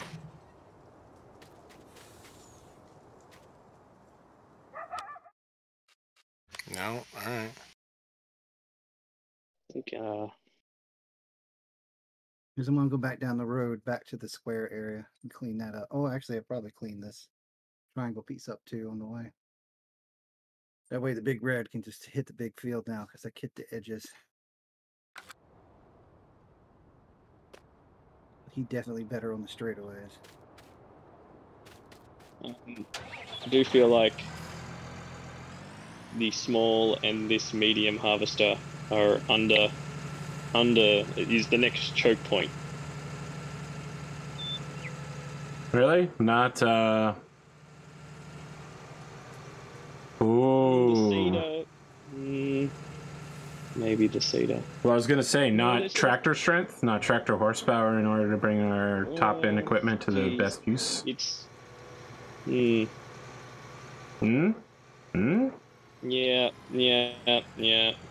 That's probably the better return on investment because one of the I missed one little chunk. Yeah. I do like ROI. That's true. I also like sounding like I know stuff about business.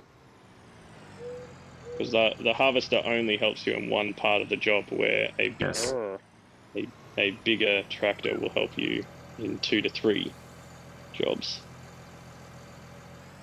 I mean, it's like MasterCard, right? Oh my god. For everything else, there's MasterCard. How tractors work.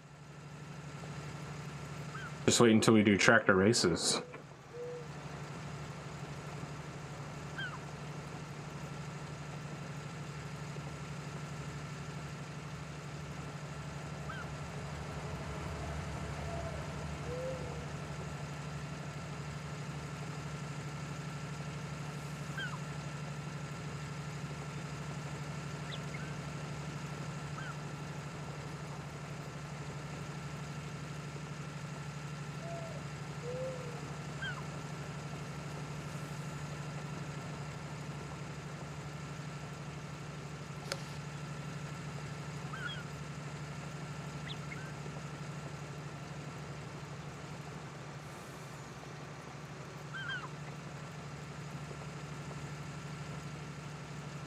Let me know when you're empty, Chris. Empty. All right, I'm stopping.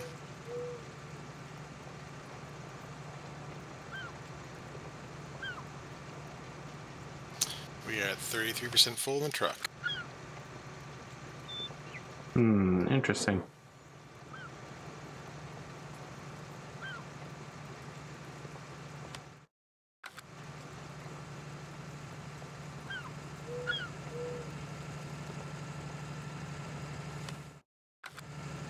I find it funny that the yellow harvester has basically become the weed eater of the two.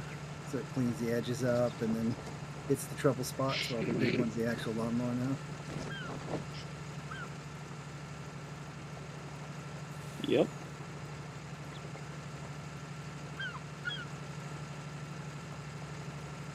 Don't worry. When you get the whatever it's called, New Collins or whatever it is, the big yellow with the 14-meter wide, big red will become little red.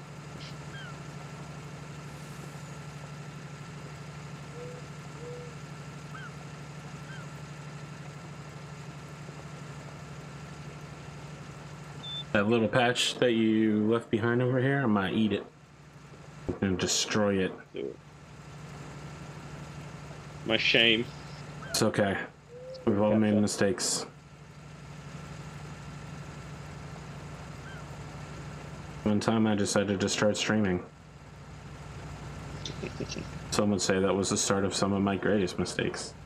No, that's not true. EVE Online. Working for a contractor in New Jersey, that would be a big one.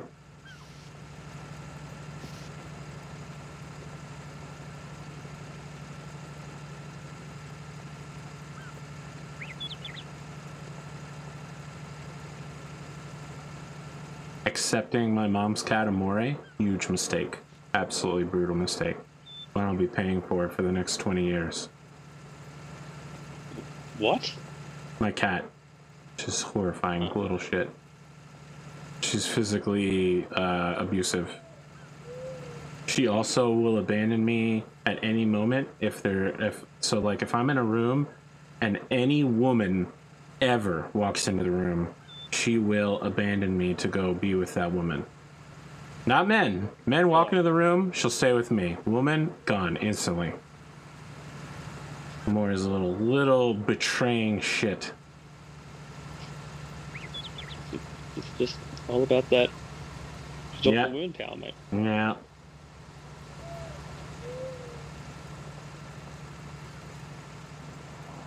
She learns how to open doors like the velociraptors in Jurassic Park.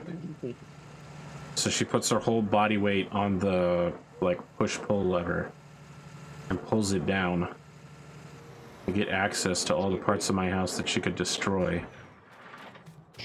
Like my studio full of expensive equipment. Look at this nice couch. She actually doesn't like my couch. On the floor. On the floor with this. Listen, that's one of the things she's good at not doing.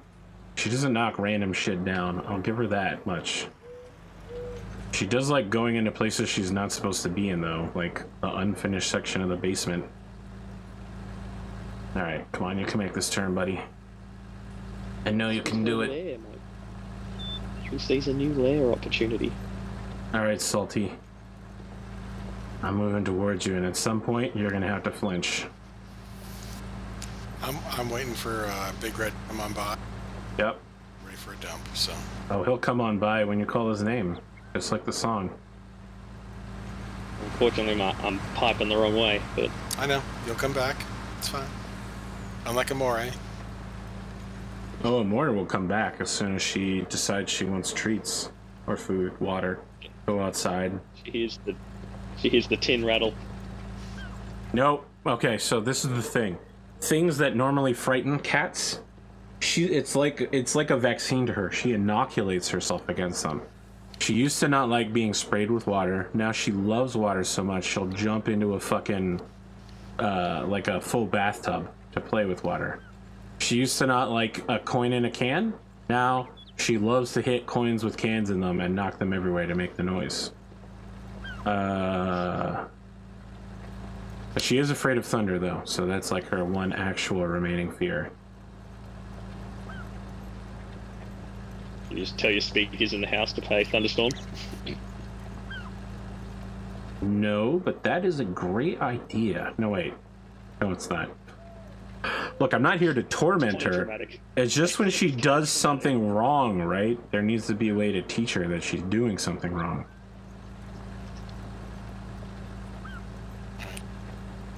Volcon, hopper check. 66. All right. 78. We'll let Big Red dump out, and then I'll come. Listen, if you're taking a big red dump, you've either got too much iron or you got some serious gastrointestinal problems. Nothing? Nobody? A poop joke, really? Lay off the crayons. Well, none of us here are Marines, right? Good one.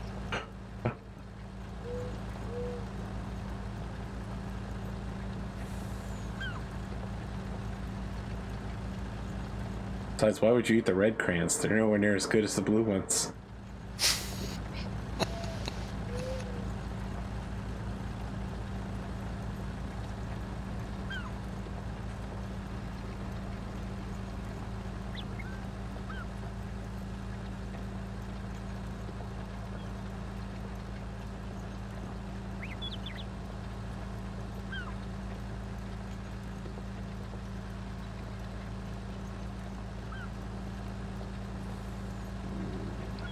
I'm gonna make it to you.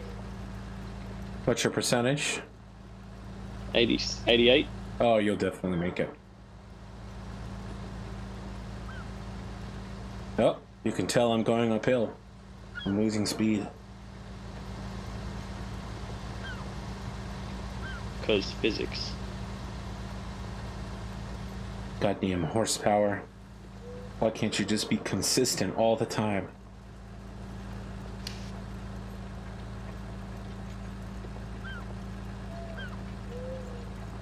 Oh, 97.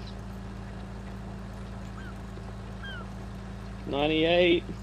You'll make it. Stay on target. I told you you'd make it. Oh, no, I did it. I did it. I told you. It tripped off. No, it tripped off. I told you you'd make it. No, I did it, but I didn't make it. Oh, you should have made it. All right, you made several mistakes in your career. What? Then I plowed over a bunch of harvest. Because it keeps your cruise control on, but lifts the blade. So all of a sudden you're doing 33 kilometers an hour. Oh, you're right. That would have been a mistake.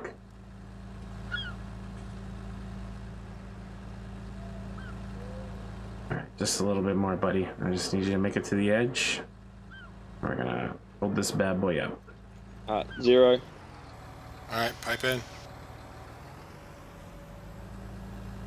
Coming on the other side of you, Paul.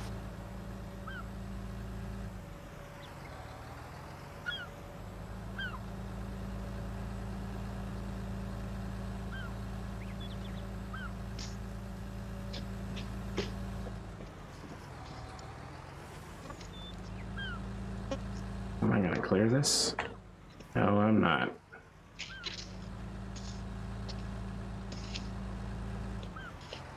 How do I do this?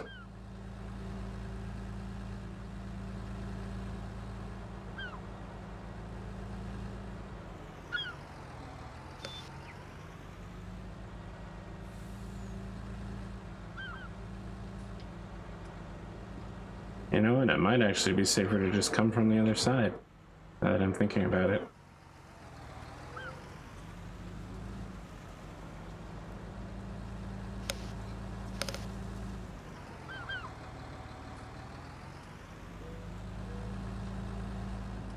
It did nothing for me.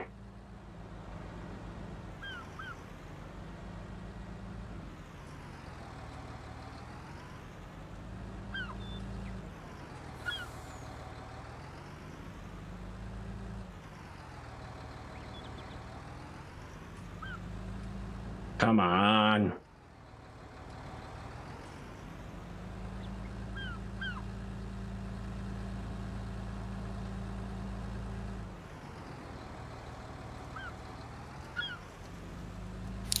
Oh, you're really just not going to turn, huh?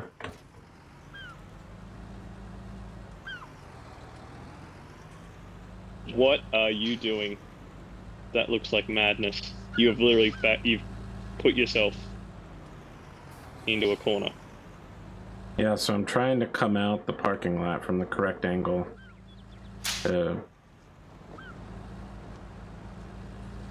Set up again, but I think I need to just get the fuck out of here and set up at the other end, because this is just not working. I can't get the correct angle no matter how I approach this. No matter how many times I back up, it's not letting me reverse the angle.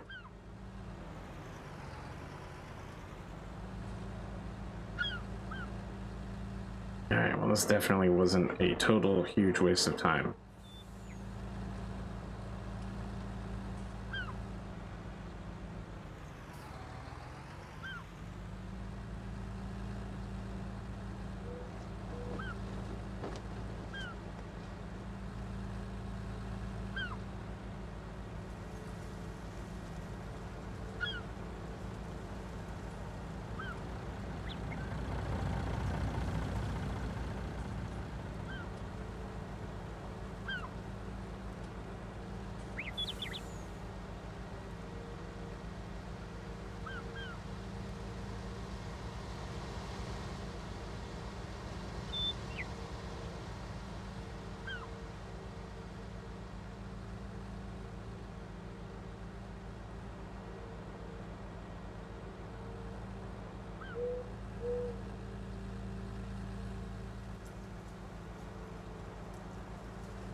I did it, boys.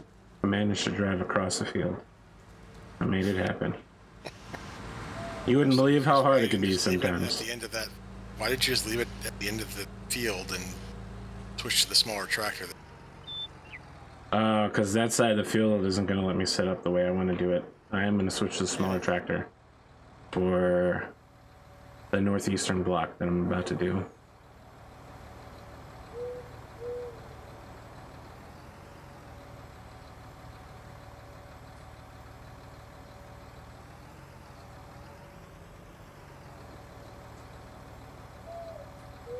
Okay, Chris, hopper percentage. 61. Alright, we're good. Things said moments before disaster.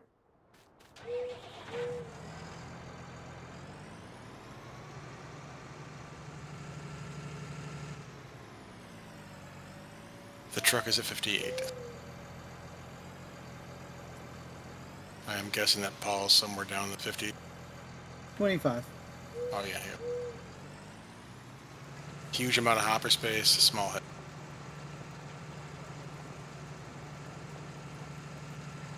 Listen, Paul, don't listen to him. I think your head is very normal sized. Talking about the equipment he's running, personal commentary.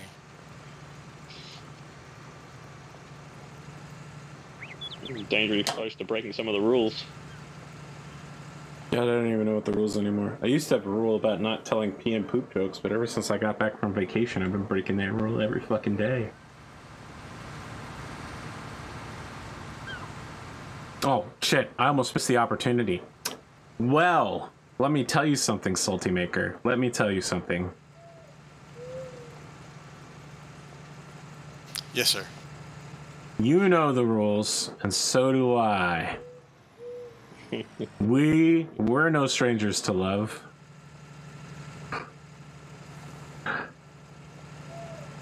And A full commitment is what I'm thinking of. You wouldn't get this from any other guy.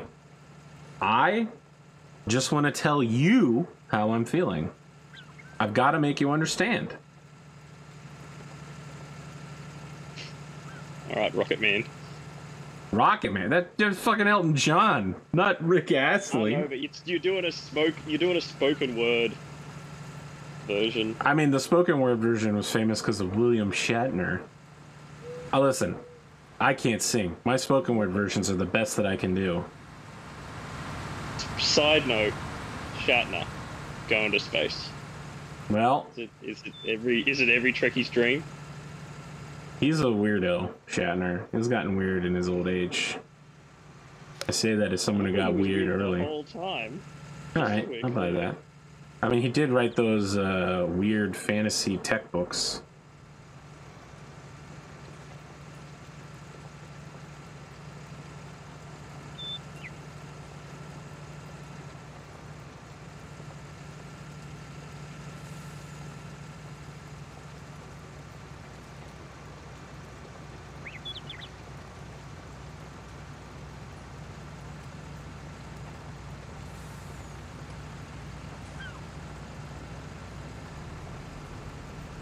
Okay, can I go around? This set of Perkins. Yep. What do you need? I'm just going to be there for Paul if he needs to. Sure. You got Paul in your hopper? 47. Oh, I'm over here. So. Pipe out. Just, you know, smoke them while you got them, I guess.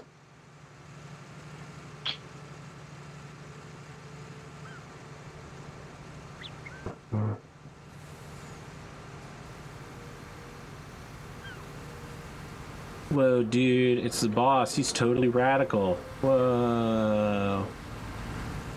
Damn, he just pulled some cool moves. Oops. And he fucked up. Oh, fucked up and almost broke the equipment.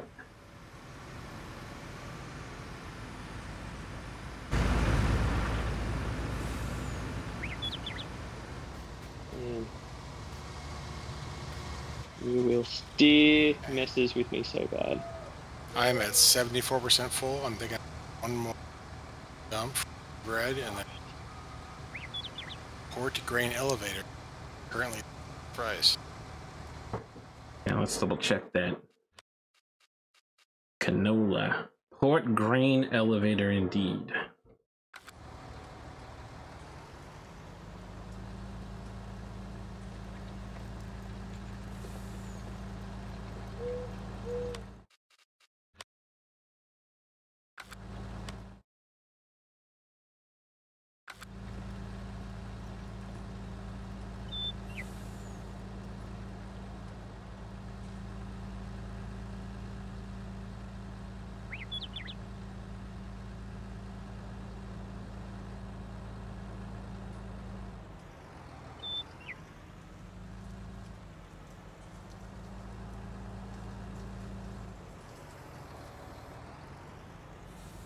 I had to come at this again.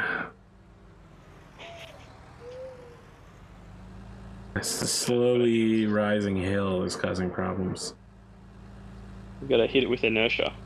Can't be I don't know that tweaking your steering. 2 mile an hour inertia is going to get you anywhere, but sure. With enough mass, I believe the physics would say. That's not how mass works, but all right.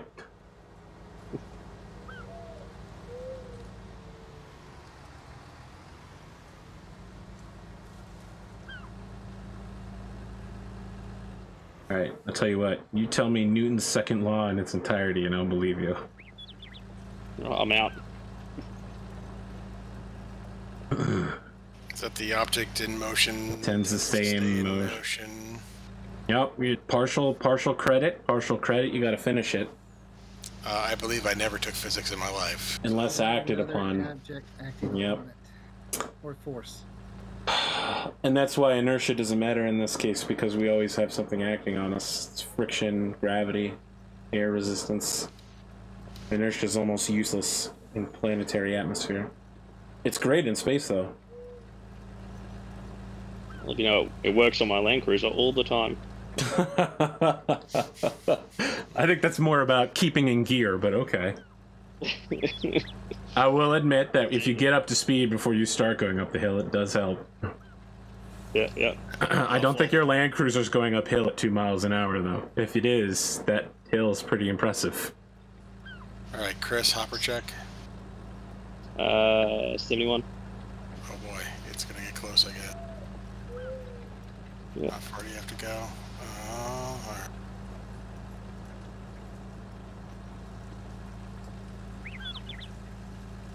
Oh man, this is like perfectly wide for this thing. I bet you it's not gonna get it. It's not gonna be perfect, but this is so goddamn close. It's great. Yep, problem is it's getting wider towards the end.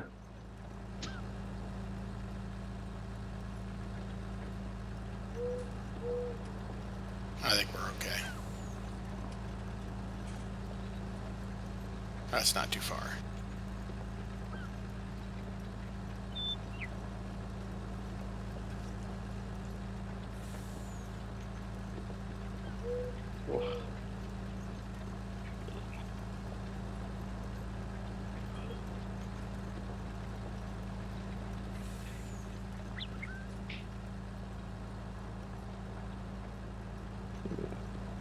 Yeah, 71, sorry, 81, 82, yeah, we'll be fine.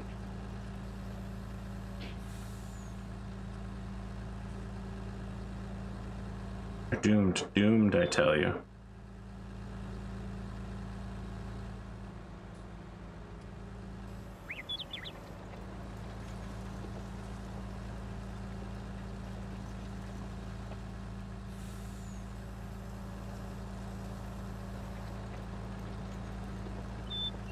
Well, you were right. I forced a bunch of momentum into it, and it did work. Using cheap tricks. Breaking the game physics.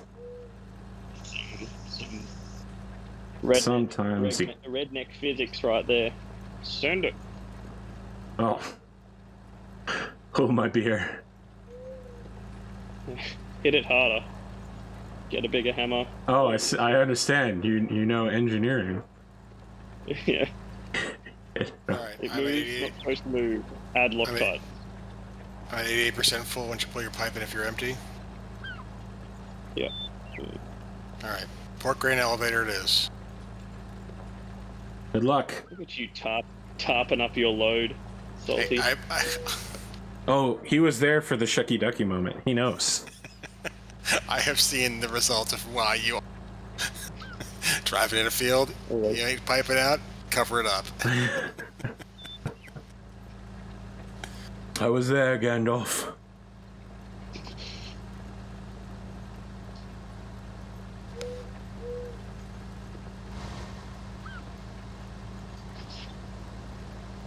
Am I off? I think I'm off on my angling. Turn a little bit. Yep, I'm definitely off.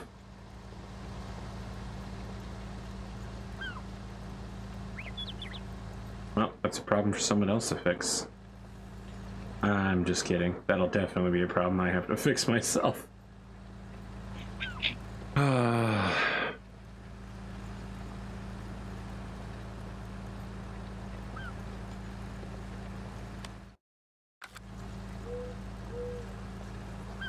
We're making pretty good progress. Looks like we're gonna cycle through the whole harvest. Easily.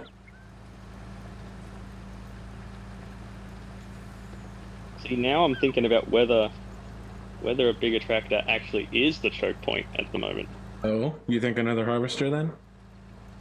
I think just swap out the baby, like sell the baby harvester, and then No. upgrade to a Keep the bigger baby. harvester. Look. So it's leased, so selling it will do nothing for us, right? We won't get any money back on it. Well, And stop I mean, leasing. yeah, don't stop leasing it. Will be great when we don't need it. But because of the number of people, like we could potentially have up to 8 people playing this at once. So having more vehicles is actually good for us. We could definitely have a third person harvesting right now instead of me cultivating, right? Like cultivating is easily something we could do afterwards at the same rate.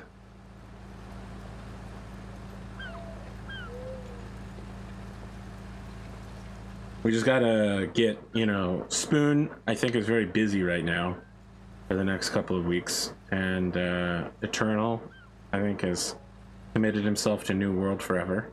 We'll never see him again. Who else are we missing? Sun Spirit is out the game. I guess that is just us.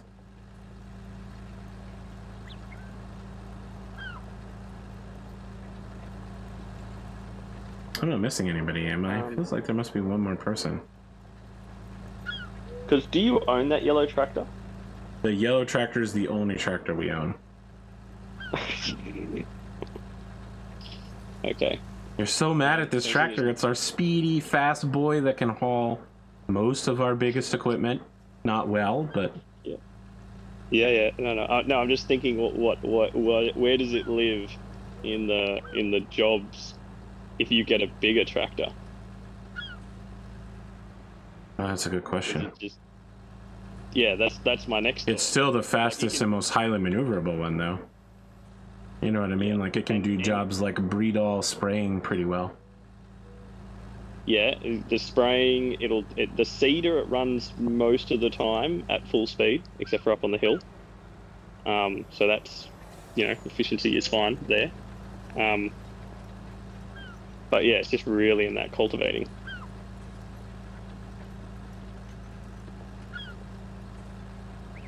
So you could have your new big tractor running the cultivator, and you could have this yellow one literally run a line of fertilizer and then grab the seeder and then run the seeder. That's not bad. You know what I mean? So you're thinking a heavy tractor is the big pick. Yeah. Okay. But you still need 4 players to make that work, because you've got one harvesting, one cultivating, and one fertilizing / seeding in yellow, and then and then the 4th player running the extra harvester / dumping out. Look, the guys we've got around here, they love taking dumps.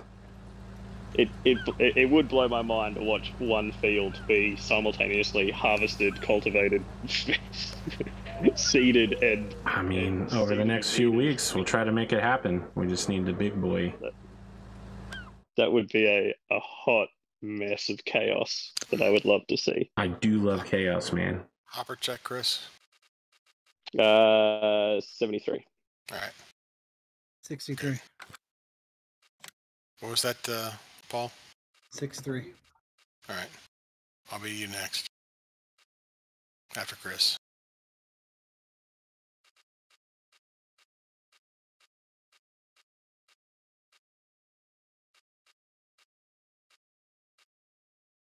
Well, I'm not quite sure how to get to your end of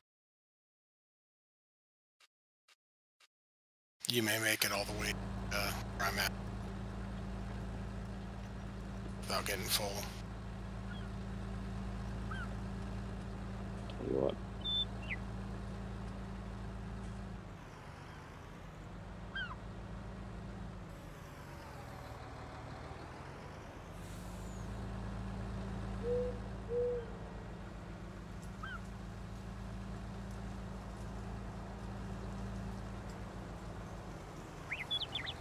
Yeah, I'll get there. No. Somebody else to figure out.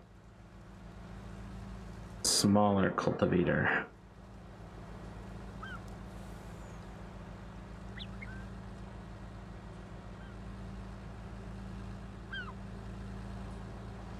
Oh shit. Salty. You're doing these rolling salty dumps hot all night long. Just the hugest stinky piles. Not once have I got a full hopper. Oh no, I did. There was one by like By about 2 meters, like 2 meters by a microsecond. And in our defense, it was already. Oh, I'm full. Yeah. I call that a game glitch. It was coming out the pipe. I'm like, nah, it shouldn't happen. Yeah. I was gonna say, pipe back out. Let's get you more towards the end of the field. That'll give us some more runway. Okay, yeah. Unless Paul, you're desperate. How you doing, Paul? I'm close. I'm watching it. We'll try to get around this corner. Are you trying to pick which of the 2 cells you dump it into? I see what you're doing. Kind of, but really doesn't matter until we get to like. Look, your professionalism wouldn't allow anything less. My craftsmanship of not using cruise control. There's a lot of feathering. I'm on a controller. For me, trying to use the keyboard in this game was not good.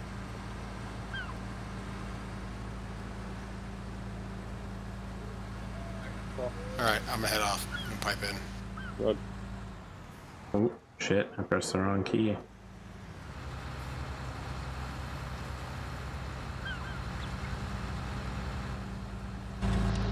Just crabbing around there.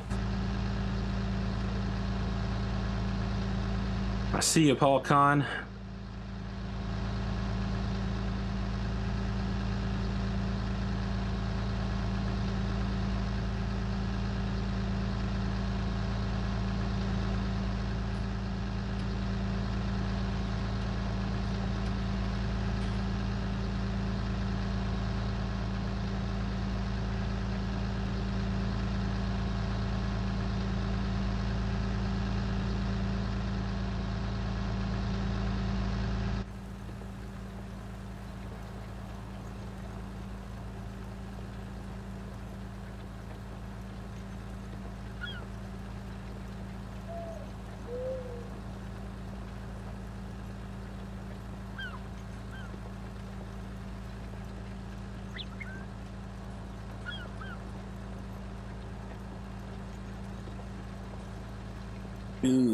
One thing with the yellow one is the hopper is visible through a window in the back.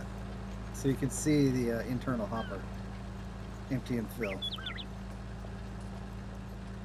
Oh, so you drive with first-person view? Yep. Neat. I only go out for third if I need to line up something that you just can't see.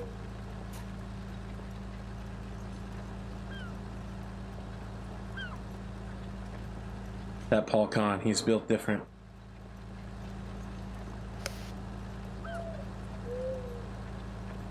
You gotta challenge yourself. No, I try to do things as easy as possible. Look, I've got a 200 millisecond ping, right? I got my own challenges over here. Alright? I'll tell you, with rear wheel, Oh my wheel god. steering, 1995 called. They'd love your 200 millisecond ping. I think it's 150 actually. And I got my joystick sitting over here that's for controlling boom cranes. I got my MFD from a M16 Cougar. It's set for buttons for like lights and stuff that I set.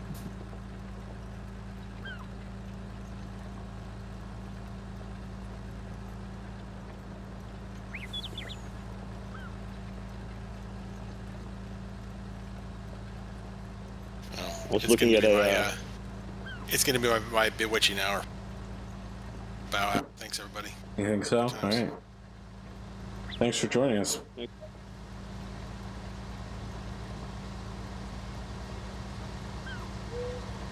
Well, we might call it in a half an hour or so. I'm so fucking tired. Moving that mattress really took the geriatric millennial out of me.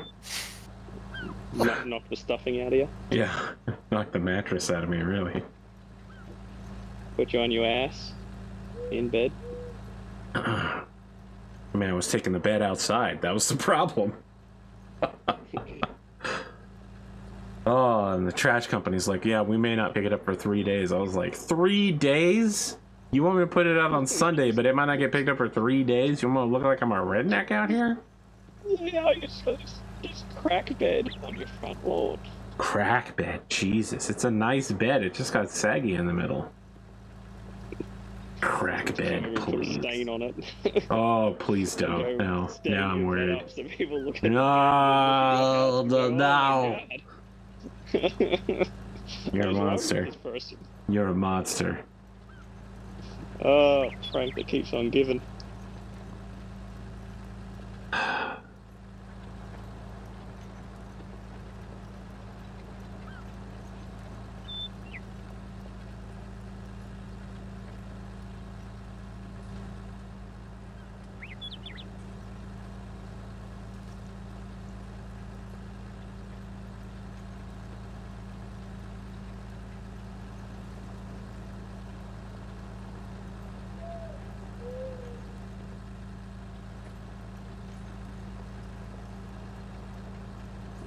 Joys are trying to turn around now.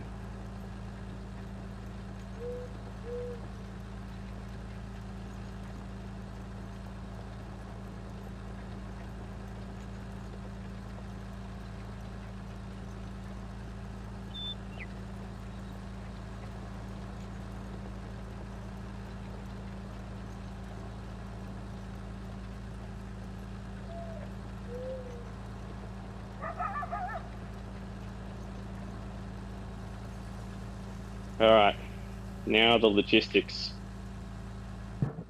Yeah? What do you need? I'm about to swap. Who's running the dump out? You know, in the old days, we didn't do rolling dumps all the time, but now we've become so gluttoned by the fat, by the sweet, sugary taste of dumps. Of Your pipe's on the left side, right? Medial. Yeah, now is a good time to come and do it. Yeah, I'm right behind you. I also had two guys that were running the harvester all the time, and they wouldn't talk about. Yeah. They'd just be running, then just take the stop and turn around. You're like, what's going on? You sound like you're talking about me. No. I'm pretty sure it was me. And Spoon. You need to speed up a little bit.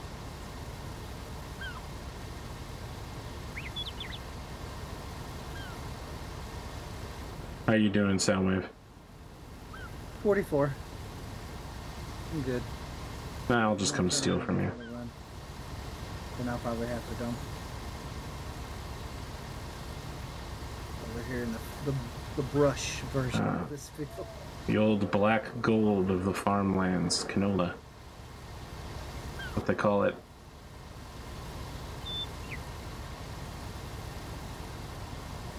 Alright, I'm done. Nah, I might as well keep it out. Just until the end. Hey, it doesn't hurt anything. Oh god, the pain! Yeah, only except for the fact that when I come back around, I'll be like, yeah, no, I'm all good, and then I'll be like, nearly at the end, and I'll be like, oh my god. So I'm gonna park this truck in the field to our left, Chris. And so when you get close to full, you'll have to drive over and come get it, because I'm gonna keep cultivating. Yep.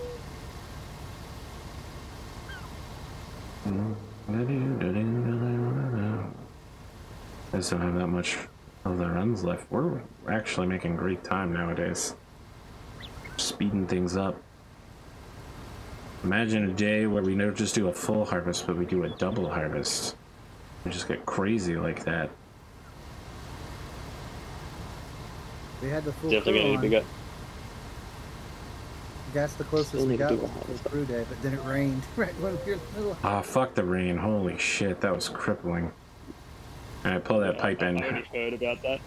I haven't actually watched that episode, but Pull the pipe in! that I've heard about that The pipe! The rain was awful. We literally lost so much of the field.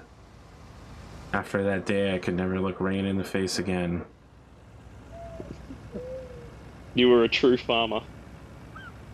It's both a blessing and a curse.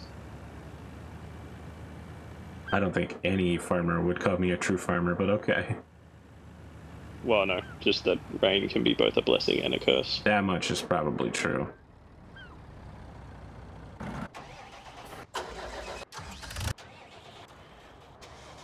The nature taketh and giveth away.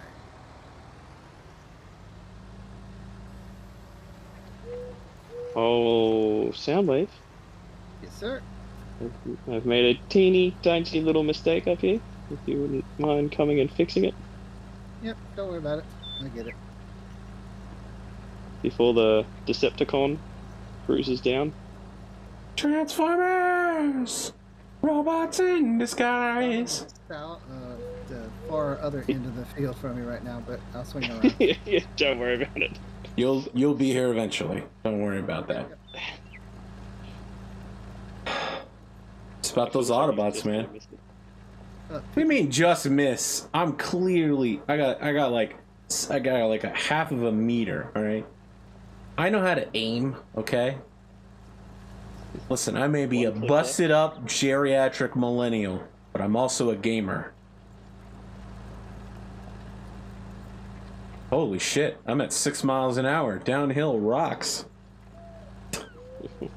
Only the whole field was downhill. Only the only direction I ever went was downhill. What would it be if you just drove to one end, then harvested back down the hill, then turned around, drove back up again, then harvested, then cultivated back down the hill again? No, we're doing some MC Escher shit where you're just constantly going down no matter which direction you're in.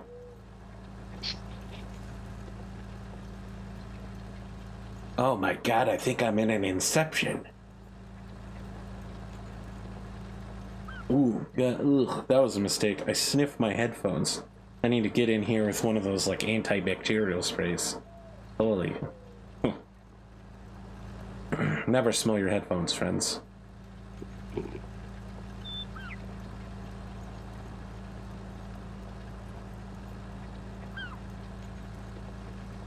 Oh no, sound wave! Oh no! You're on a collision course for danger.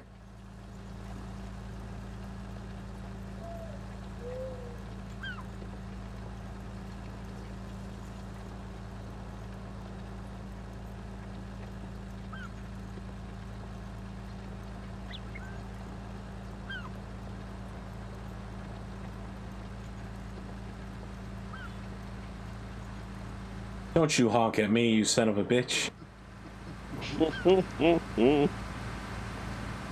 Collision course. Klaxons.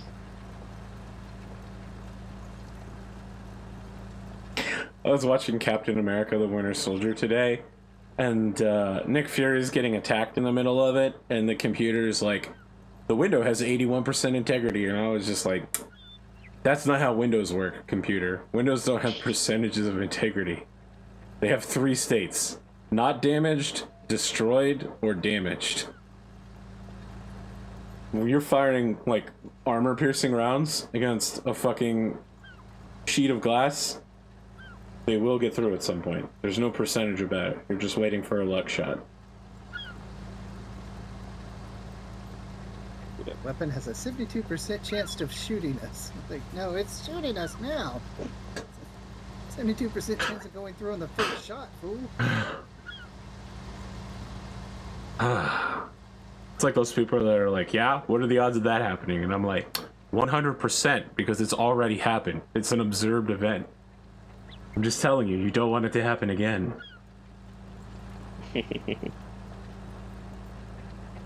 Oh, uh-oh. Somewhere between yes and it has. I'm gonna have to make a full right turn here.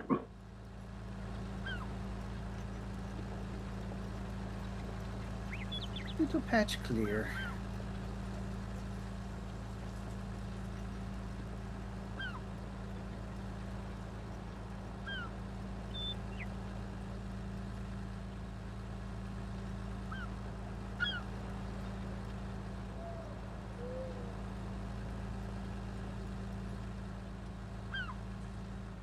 Oh.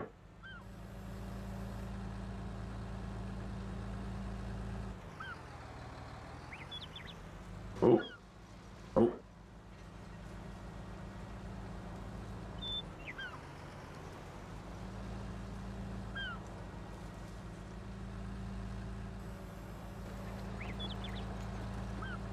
Here it is, the power of momentum. You promised the audience it would happen, and then it did. Oh, fuck. That was also the power of momentum. I love the brag. It's made the fact with uh-oh. I think it's a very, very common thing with Farming Simulator. You brag, and then the game's like, haha, check this out, though. That's when physics sends you flying to the air. I'm gonna take a short break to clean this thing, because I'd like it to not be covered in all brown, poopy, muddy brown. Well, you move This the is not the sprayer, so color I I never know purchased where it it in. is. One's on the concrete pad, and the other's to the left of the concrete pad. Oh. Oh, oh, oh.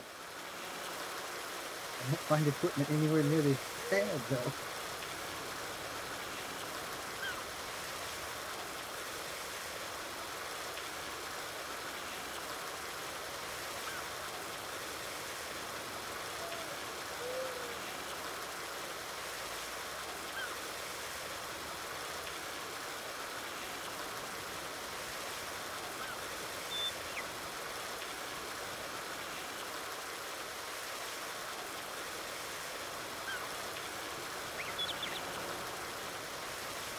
Oh god, it has color.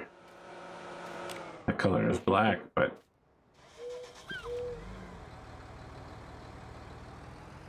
Not manure brown.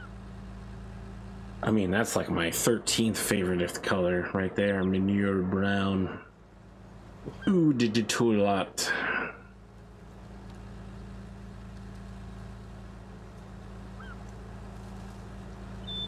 At the very least, it looks more impressive when it's, you know, not covered in mud.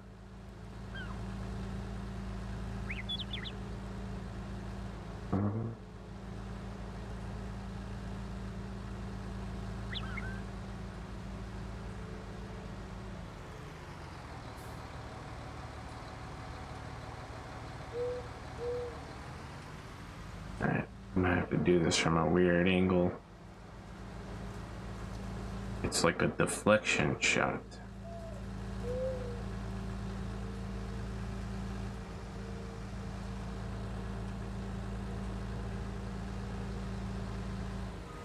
Oh, deflection shot bad.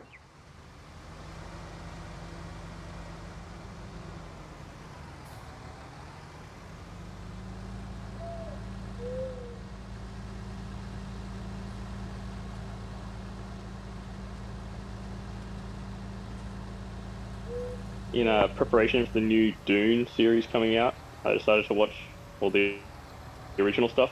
Whew. Yeah, yeah. There is, like, as I was watching it, I'm like, God, this is 40k. Sometimes. That's true. I just made my new Followed character by- for 40k. He sucks, he's awful. He's absolutely terrible. I have not listened to the most recent episode. Ah, well, he's terrible. I hope you get a laugh out of how bad he is. As in, he doesn't do what you thought he was going to do, or he's... Oh, he does exactly what I thought he was gonna do. It's just everybody else had gotten used to the Nero lethality. I don't know. And then Honestly, this guy exists in this weird zone where in some ways he's actually way more powerful than Nero, and in like every other way he's not. I mean, he's a psyker, so you know. Like a glass cannon situation. Yeah, he's definitely a glass cannon, unlike Nero, who is literally a cannon with no weaknesses. This guy's definitely glassy. He was a machine gun. He was a machine gun bunker, is what he was. Yeah, I mean, he was a walk. I mean, that's what an arch militant is, though, right? Their description is that they're walking natural disasters, and I really feel like, as much as people dump on Nero and make fun of him, he definitely gave off the vibe of being a walking natural disaster. Like, when he showed up, you knew that he would definitely change the battlefield for the worse. Yeah. There's also a terrible person to have around on the crew in all other non-combat situations. Oh yeah. Look, I'm a role player. I tried to play him up as his stats were. Great shooter, terrible at all other things.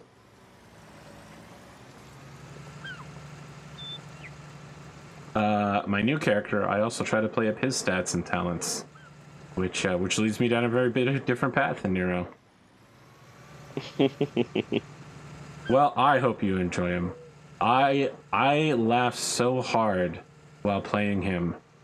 Not only did I go red in the face, I actually almost caused myself to have a stomach spasm. I could literally feel my ab muscles all starting to tense up from all the fucking laughing, because I laughed for like 10 minutes straight after his introduction. His real introduction, I should say. It's so fucking bad.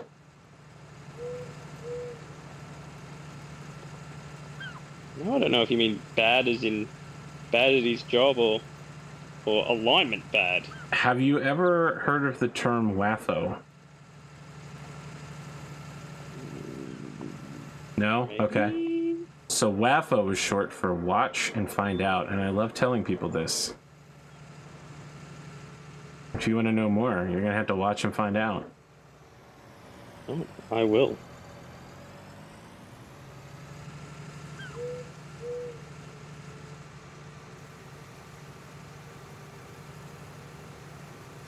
But yeah, the original Dune series, so Yeah. much cocaine. So Really? much cocaine. I don't remember that. I remember the sci-fi series, the one with Patrick Stewart as Gurney Halleck, right? He does the Isle of the Desert song. You know what I'm talking about? We're not talking about the same one? No, the movie. Well, You're talking about one of the movie series with Okay. Patrick Stewart. Yeah, yeah. Yeah, wasn't that It felt Children like of a Dune or series because Child back of when it Dune? came out, it was on 6 VHS tapes. Yeah, it was really long. It's definitely the original story of Dune. It is not Children of Dune. Yeah, Children of Dune. It's the story of, you know, Paul and Arrakis getting dunked on. Yeah. Look, I just couldn't get past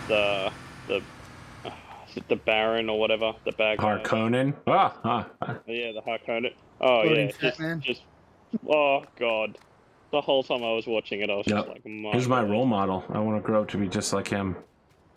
The one with Patrick Stewart in it, where that Baron was fucking just wow. That must have been hard to want to play once you saw what he looked like, and then it must have been fun to just be gross on this. Yeah. Jesus.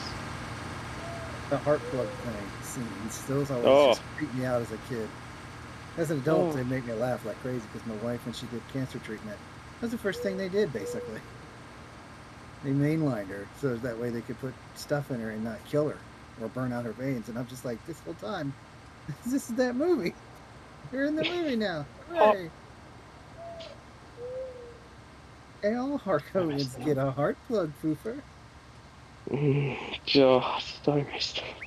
The cat. And then. Oh no! Oh no! Did you lift the harvest? Oh Jesus! What did you do? No, God. Thinking of Dune and not thinking of what I'm doing. Oh no! Did you fill up the hopper? He doesn't know the words. He doesn't know how to say them. Yeah. Yeah. You have to say, "Oh fuck! I forgot about the hopper." You have to say them. Yeah. Oh fuck! I forgot about the hopper. Perfect. You have joined the collective. I said it first, but then Big Spoon said it 8 times. Yeah, he fucks up all the time. The best part is that you've got the camera like looking right at me. Yeah. So they go flat. I was so confused when you started knocking down plants. I was like, "What? Did you hit B or something? Like, what's going on here?"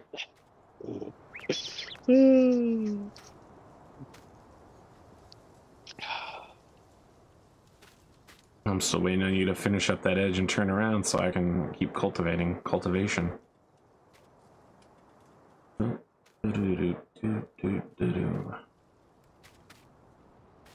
so accustomed to my salty dumps. Yeah, I know, it's a luxury, right? Mm-hmm. Alright, it's at 81%, so the next time somebody dumps, we're gonna have to take it. Whoa, glitching.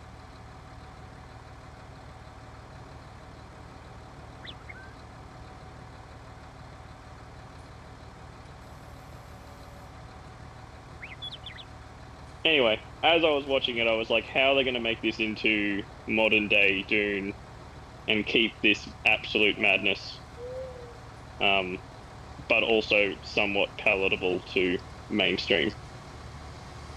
I don't think they need to keep it palatable to mainstream. They can just do weird shit. That's what Dune's about. I mean, look, I don't know what their plotline is, but it definitely seems like their marketing strategy is Dune with hot people. So, you know, maybe just stick with that. But look, hot people tends to be one of the best recruiting strategies and advertising strategies.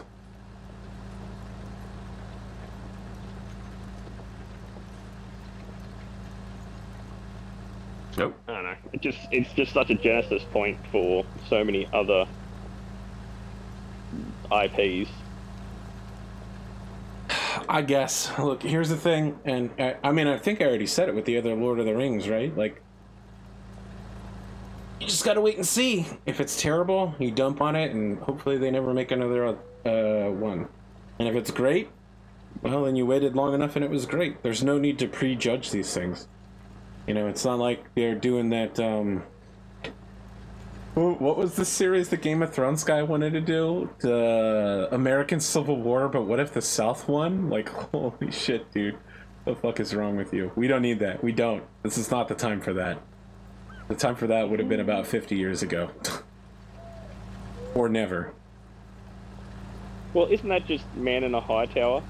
Just in a different time period? I mean... Like, it's if the baddies won. Yeah, but the thing is... Man in a High Tower is okay because it's the World War II villains, and hopefully we've gotten rid of most of those. It's pretty clear we haven't gotten rid of our own Civil War problems since they keep popping up. Fair enough. At least in America, I think we've mostly got our Nazi problem under control, more or less.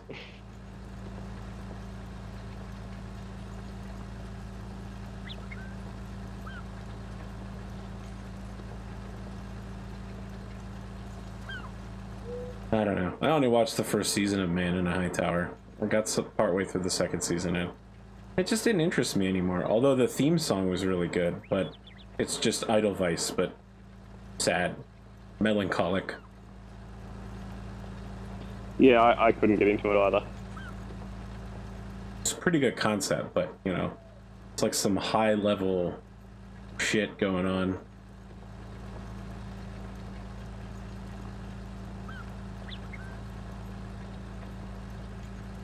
I remember when Game of Thrones was good. It was incredible. People named their children Khaleesi. Imagine that shit. Can you imagine in like 10, 15 years when they're grown up and, you know, they're hanging out with their friend Khaleesi and they're just like, hey, you're named after actual Hitler. You know that, right? Your parents were idiots. I recently rewatched the whole thing to humor myself. Oh no! Look! It was a choice. It was a choice. You're right. That is a choice. It is a choice. And you know what? Game of Thrones has always been shocking and supposed to kill off your favorite character in a time that it wasn't in vogue. And you know what? We also did something that we didn't expect. Nobody likes. But that is the art that was made. Is art.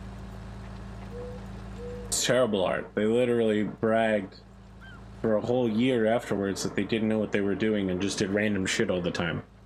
They put hundreds of people and $1 billion franchise at fucking risk because they just wanted to do something subversive that you wouldn't expect.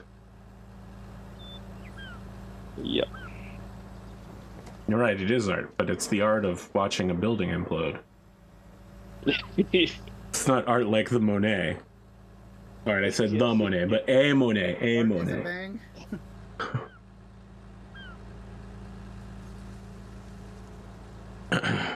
I was watching the Chinese government blow up like 8 skyscrapers the other day because the people weren't paying their taxes and they hadn't finished the building, so they were literally just like, alright, we're gonna blow them up. I was like watching a slow motion disaster. That's what I think about when I think about Game of Thrones. A slow motion disaster.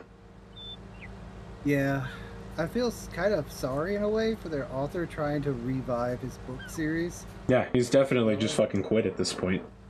It's like, you could do that, but you might as well move on because they have ruined it. I mean, he made so much fucking money though, right? Like, he made way more off of the show and the merchandise than he was ever going to make finishing the book series. Like, let's just recognize real quick that that guy made a significant fraction of $1 billion. Yeah, but if he wanted to, like, have a story of his own, he sold it. I mean, it's sold. Yeah, but he sold it, and now he's like a dragon. He's rolling around in his giant pile of gold. Like, yeah. Boo-hoo, but also, you're set. You're good, man. Yeah, it's one of those ones, you just gotta let it go, man. Just start something else. No one's gonna like it, because, no one's gonna like your next book, because it's not gonna be like XYZ. Well, Patrick Rothfuss has that problem, man. He's never gonna finish the 3rd Kingkiller book, because he can't live up to the hype. I mean, he wrote himself into a corner. He was like, we got to cover 15 years worth of time in 3 books. And in the first 2 books, we've covered like 3 years. What? Yeah. The King Killer series is crazy. It's good, though. It's fucking incredible. It's some of the best writing I've ever seen. Yeah, King Killer series is... That turns out you can't keep 3... How many books he was saying he's going to do it? 3. So far, he's actually put out 3, but one of them's just a novel of a side character wandering around and picking stuff up underground. That's literally the whole storyline, is a woman wandering around underground picking objects up. And I wish I could tell you that that was a bad premise, but it's actually a really fucking good book. I mean, It is as weird as it sounds like, though. like overarching plots can be quite dumb as long as the actual story and the character is likable.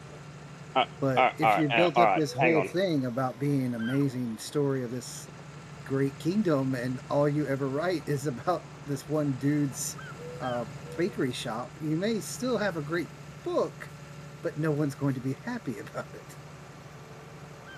Okay, so Wheel of Time. I said it. Look, Wheel of Time's complicated.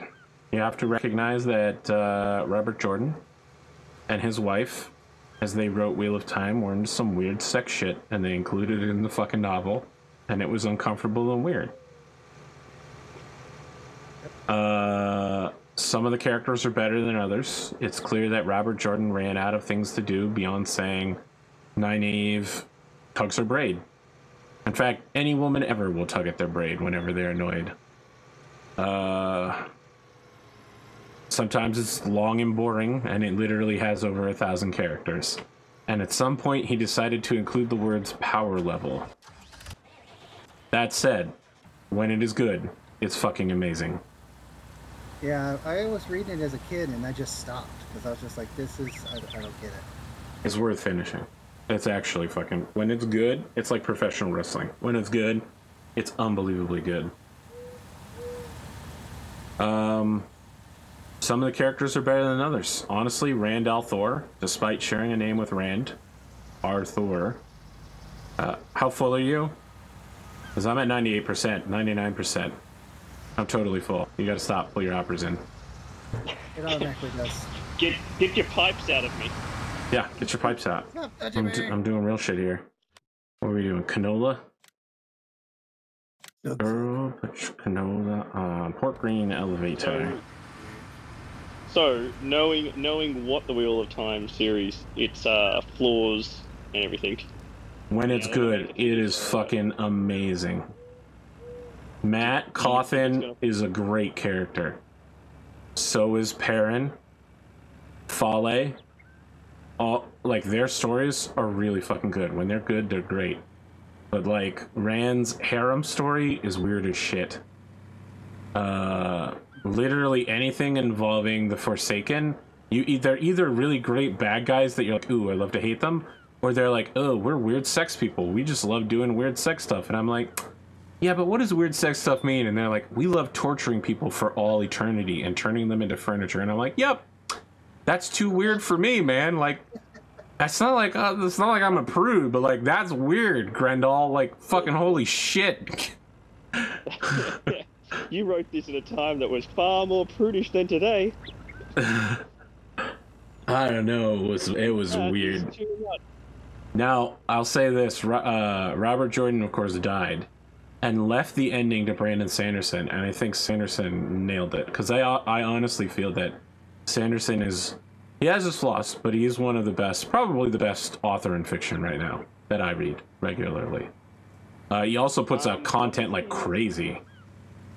Yeah, what is his other series? The Stones? Listen, Gems? when you say other series, you're Oh no. He's got like 5 other series. The Shards.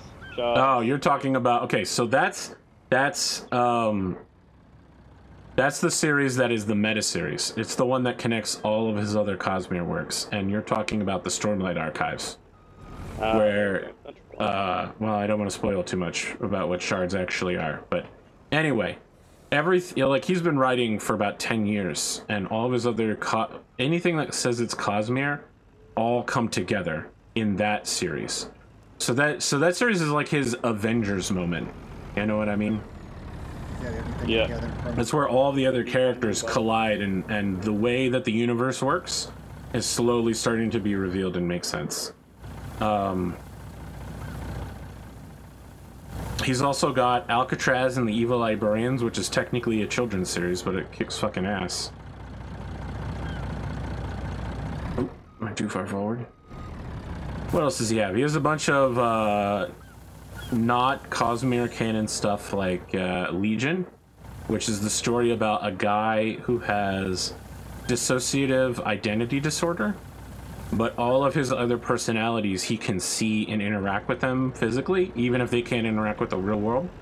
So he decides to become a detective, and whenever he needs something done, his mind spins out a new personality to take over that thing. So like, one of his personalities is a chef, and he can physically see that person cooking, although, right, because they don't exist, no one else can see them cooking. So that chef character has to walk him through what he's doing. But of course, again, dissociative identity. When he's having conversations with them, no one else can hear that. So he kind of walks around like a crazy person all the time. So Legion kicks ass. It's really cool. And he did a series for Tor called Firstborn. He did the Star series. So, okay, do you need me to keep going over Brandon Sanderson's series? I should ask that before I get into all the other ones. Or you just wanted to know about Stormlight? Let me stop there. I was just gonna. You were just getting the Shard one, Stormlight. Yes. Stormlight and just. So Robert Jordan read one of the books that came before Stormlight in that series called Mistborn, and said, "This is the guy who needs to replace me when I die." And that's what his wife Harriet did. He was just like, "Hey, Robert really liked Mistborn. We'd like you to finish the series." And Sanderson was like, "Great. You were gonna do one book. We're actually gonna do 3. Yeah, let me do this right. Yeah. Let me make a fuck ton more money by splitting into 3 books. All right. The truck is ready to be dumped into when you're full.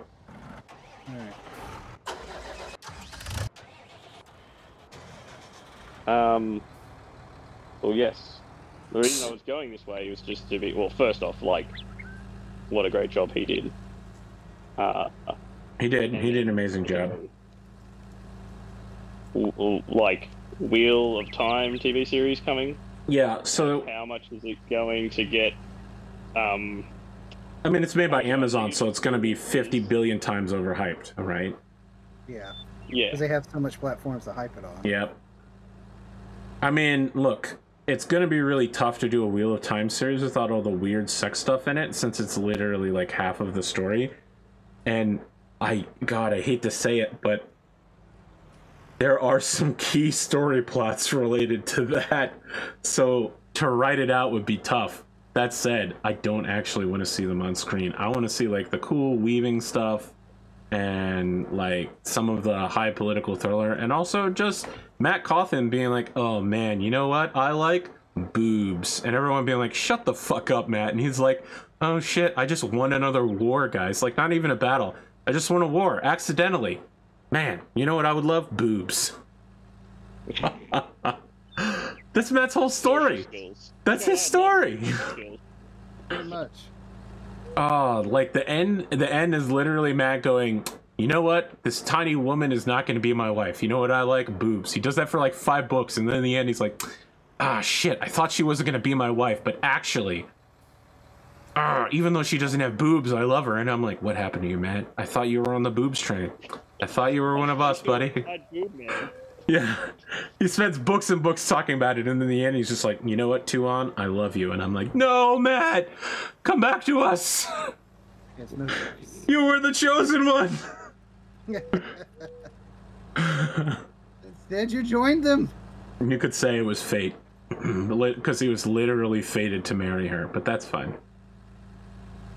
Look, everything about Matt is literally just him wandering around drunk, just being like, "You know what?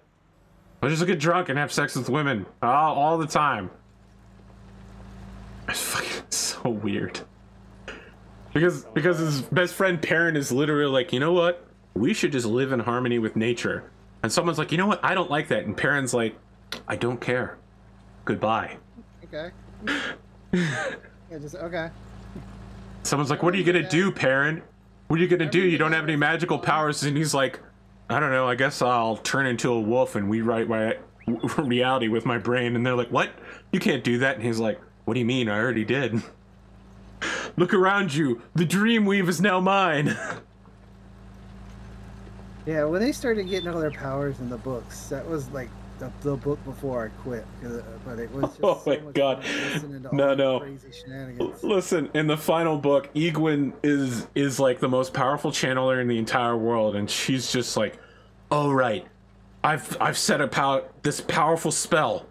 No one could ever undo it. And Perrin shows up and he's just like, oh man, that was a pretty sweet spell. Sorry though, I gotta undo it. And she's like, that's impossible. No one could undo this weave. And he's like, but I did. I just did. Turn around and look. And she's like, my God, how could you do that? You don't have any powers. And he's just like, I don't know, bro. How could I do that? Think about it. Power, man. The power of unbelief. No, his power is that wolves all live in a collective dream, and that gives him basically infinite control over the world of dreams, which is where most of the final battle takes place. Everybody's just like, you know what? Rather than fighting in the real world, we should fight in a world where we can turn sticks into snakes. And everyone's like, yeah, I'm cool with that, bro. We should definitely fight there. It will totally not be weird. They made some choices. They made some choices with the way Wheel of Time went. Oh, you can't just keep saying that. It's art. Make your own. Don't like it? Make. I did make my own. I made a bunch of TTRPG series. You've ruined it. Look, they literally released Dragon Ball Z style companion books that listed everybody's power level and like actual age, how strong they were in compared to other people. That was just weird. That was weird. Game, like, none of it ever gets mentioned in the actual books. No one's ever like, well, they're power level 9, they're power level 10. They just say, ah, this person seems stronger and or weaker than me. I guess Robert Jordan just like money. I can get it. I can appreciate a man who wants some hustle. Oh, you better back off, because I'm going 2 miles an hour and I can't go backwards. Uphill. Just hop in this train. All right, this is the last tiny bit here. Great. I mean, there's some cultivation left. There's going to be a bunch of cultivation to do for that I can't do, right? That's on like weird hills and shit. But I'll do what I can, yep. And then I'll probably call it a night there, because we actually went way beyond what I wanted to. I was so worked up talking about Wheel of Time. I just dropped that little bit of food, that little bit of chum into the water. But I like Wheel of Time. I literally read it as a kid. Yeah. You know, every 2 or 3 years a new book would come out, and I was super excited, and I would read it. I would never tell my mom what it was about once it started being about weird sex stuff. I stopped before that. I was reading it as on the bus to high school. And then my mom got real into Christian books. So I see. Yeah. No Harry Potter then. Oh, that would have been long before. Yeah, sorry. Yeah, our childhoods took place at different times. Shannara level. Oh, wow. The weird Tolkien, but busted. David Eddings. Is that a David Eddings stuff because it was listed as Christian friendly?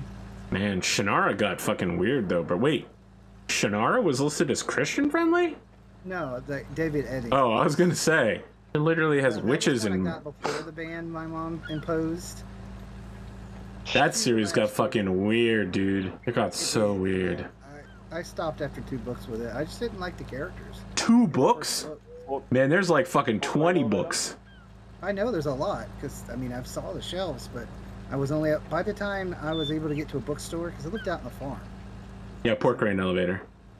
By the time I got to a point where I could go to a farm, or go to the actual bookstores and pick up my own books without mom's oversight, Sure, sure. I mean, when I was a I kid, was going to the military. I got 2 different types of books: BattleTech and Wheel of Time. That was it. I bought on the way to the military. Because all I knew was David Eddings crap. I bought one David Eddings book, and I didn't even finish it at the MEP station. So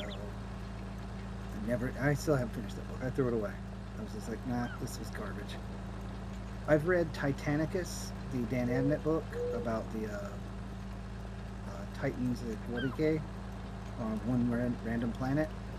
6 times. I've finished any of those books except for the first 2 Wheel of Times. Is it Dan Abnett, or is it like James Swallow or something like that, who did the one Mechanicus, which was on Mars? Man, that was a good one. I don't know. I've never read any 40K novels. I did just get the Humble Bundle audiobook thing though, so. Dan wrote a lot. He has written and is still writing a lot of 40K related books. Look, my understanding is that the 40K universe and the BattleTech universe share a lot, and that 90% of the writers are garbage and put out total trash. Oh yeah. And then there's like a few good ones, and you want to read those books. Even some good authors don't write good books because they just have garbage material. I'm under the understanding that Eisenhorn is the best. I've liked his books. My favorites have been Titanicus itself. Some of the Space Wolf books have been really good. Some of them in the even 1, 2, 3 on the omnibus. Like the second one in the book series is terrible, and the first and third are great, and they're all by the same guy. So it's like, what happened? What's going on here? Look, nothing's more awkward than being in a workplace listening to an audiobook and then hearing some salacious shit in it. And then just being like, oh, nobody around me know that I'm hearing about very, basically softcore porn is what I'm listening to right now. I think there's a Red Hot Chili Peppers song about that. Yeah. Very awkward. Alright, how do I know if I'm in the right spot for this? You'll Can I sell? Yes, you can sell. You need to take the top off and then do the tipper. Look at that one. N is the... You have to drive directly over top of the double wide thing. Or double long. And then open the top open. And it should say tip as like I or you or something. He'll come up at the bottom of the screen. Yep. In the right spot. What the? Fuck it. Nope. What's wrong? Go around. Well, I just drove through it and it didn't. Yeah, you gotta stop over top of the thingy. Yeah, I did. Drummer boy, when is Back for Blood? Is it tomorrow or Tuesday? I'm getting ready to abandon New World and become a B for beer.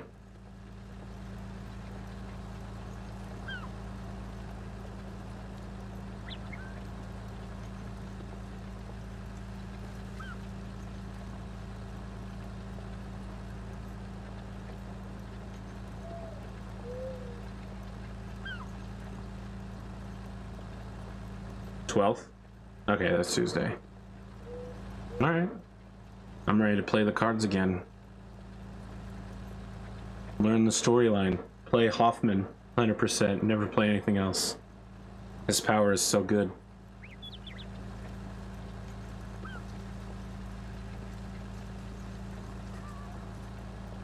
And we're like, he's a prepper just like me.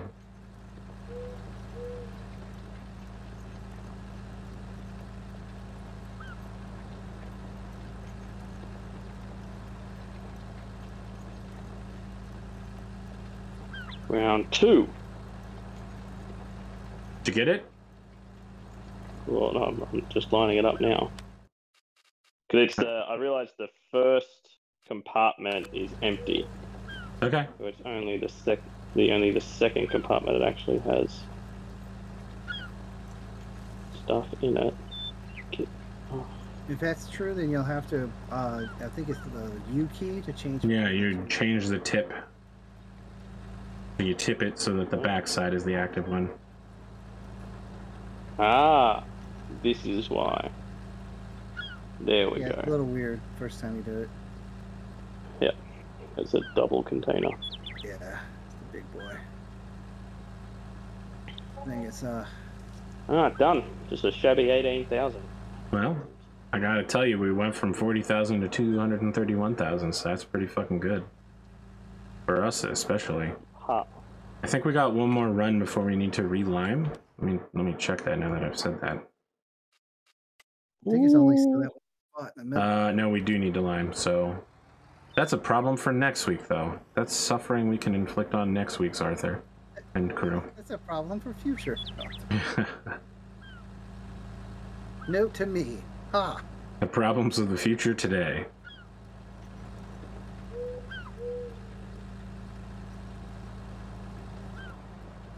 Ooh. This ping makes driving at high speed very dangerous. Sounds like you shouldn't be driving at high speed. So We speak to our insurance agent. The physics engine says don't do that anyway. Oh, yeah. You definitely don't want another one of those shucky-ducky moments. They're great until they happen to you. It was great, and it did happen to me. Look, the fact that the tractor stopped just before the cliff made it funny. I mean, less funny if going off the cliff. I was upside down before the cliff. That was the best. I don't know how you did that, but it was amazing. Own? Yes. The fact that it's the only tractor you own and the one we dump off the side of a cliff. I'd be like, really? The one tractor you actually own? Ah, how do... Damn it, I have to turn around. Sorry, person who owns this field. It's about to get fucked up. Well, you can't destroy NPC fields. Can't destroy fields you don't own. I know. Otherwise, you can sabotage all your rivals. It'd be sweet. Alright, Soundwave, I'm gonna pull off to let you do that part. The rig is back. Alright, park it by the concrete pad, probably. And we're just gonna wrap up for the night. Next time we'll need to start with dumping the fertilizer from both breedalls, liming them up, and then fertilize seed, fertilize... Yep, that covers it. Fertilize seed, fertilize.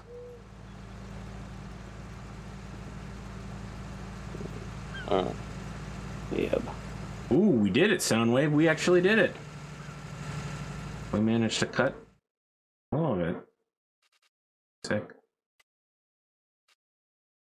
Using my mirrors to see where my stuff is. Should use the dark power of third person. I jump out sometimes. Mainly on the big things like that or the sprayers, because the sprayers are so ungodly wide. You Well, just can't visualize that easily without looking. you should have said something like something your technological terror, or you could have gone with the other good Vader line. Its ability to cause problems has been proven. There is no Death Star. The Senate has been informed that Jeddah was destroyed in a mining accident. I just finished the original ending for the Tales from the Galaxy on the Oculus today. Oh, interesting. That was pretty fun. Considering, you know, you're not a Jedi or just a droid repair guy. It was really interesting. It's the part of Star Wars they tend to forget until they build an RPG out of it. Oh, shit. Ah! I did it. Amazing. So good at this. Alrighty. I'm just gonna dump the fertilizer breedalls so that we don't forget. And then we'll wrap it up. Let's see here. Unload is I. There we go.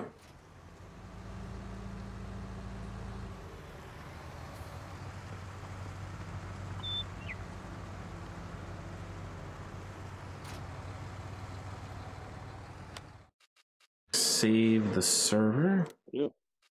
That's it, gentlemen. Thank you for joining me. Audience, thank you for being here.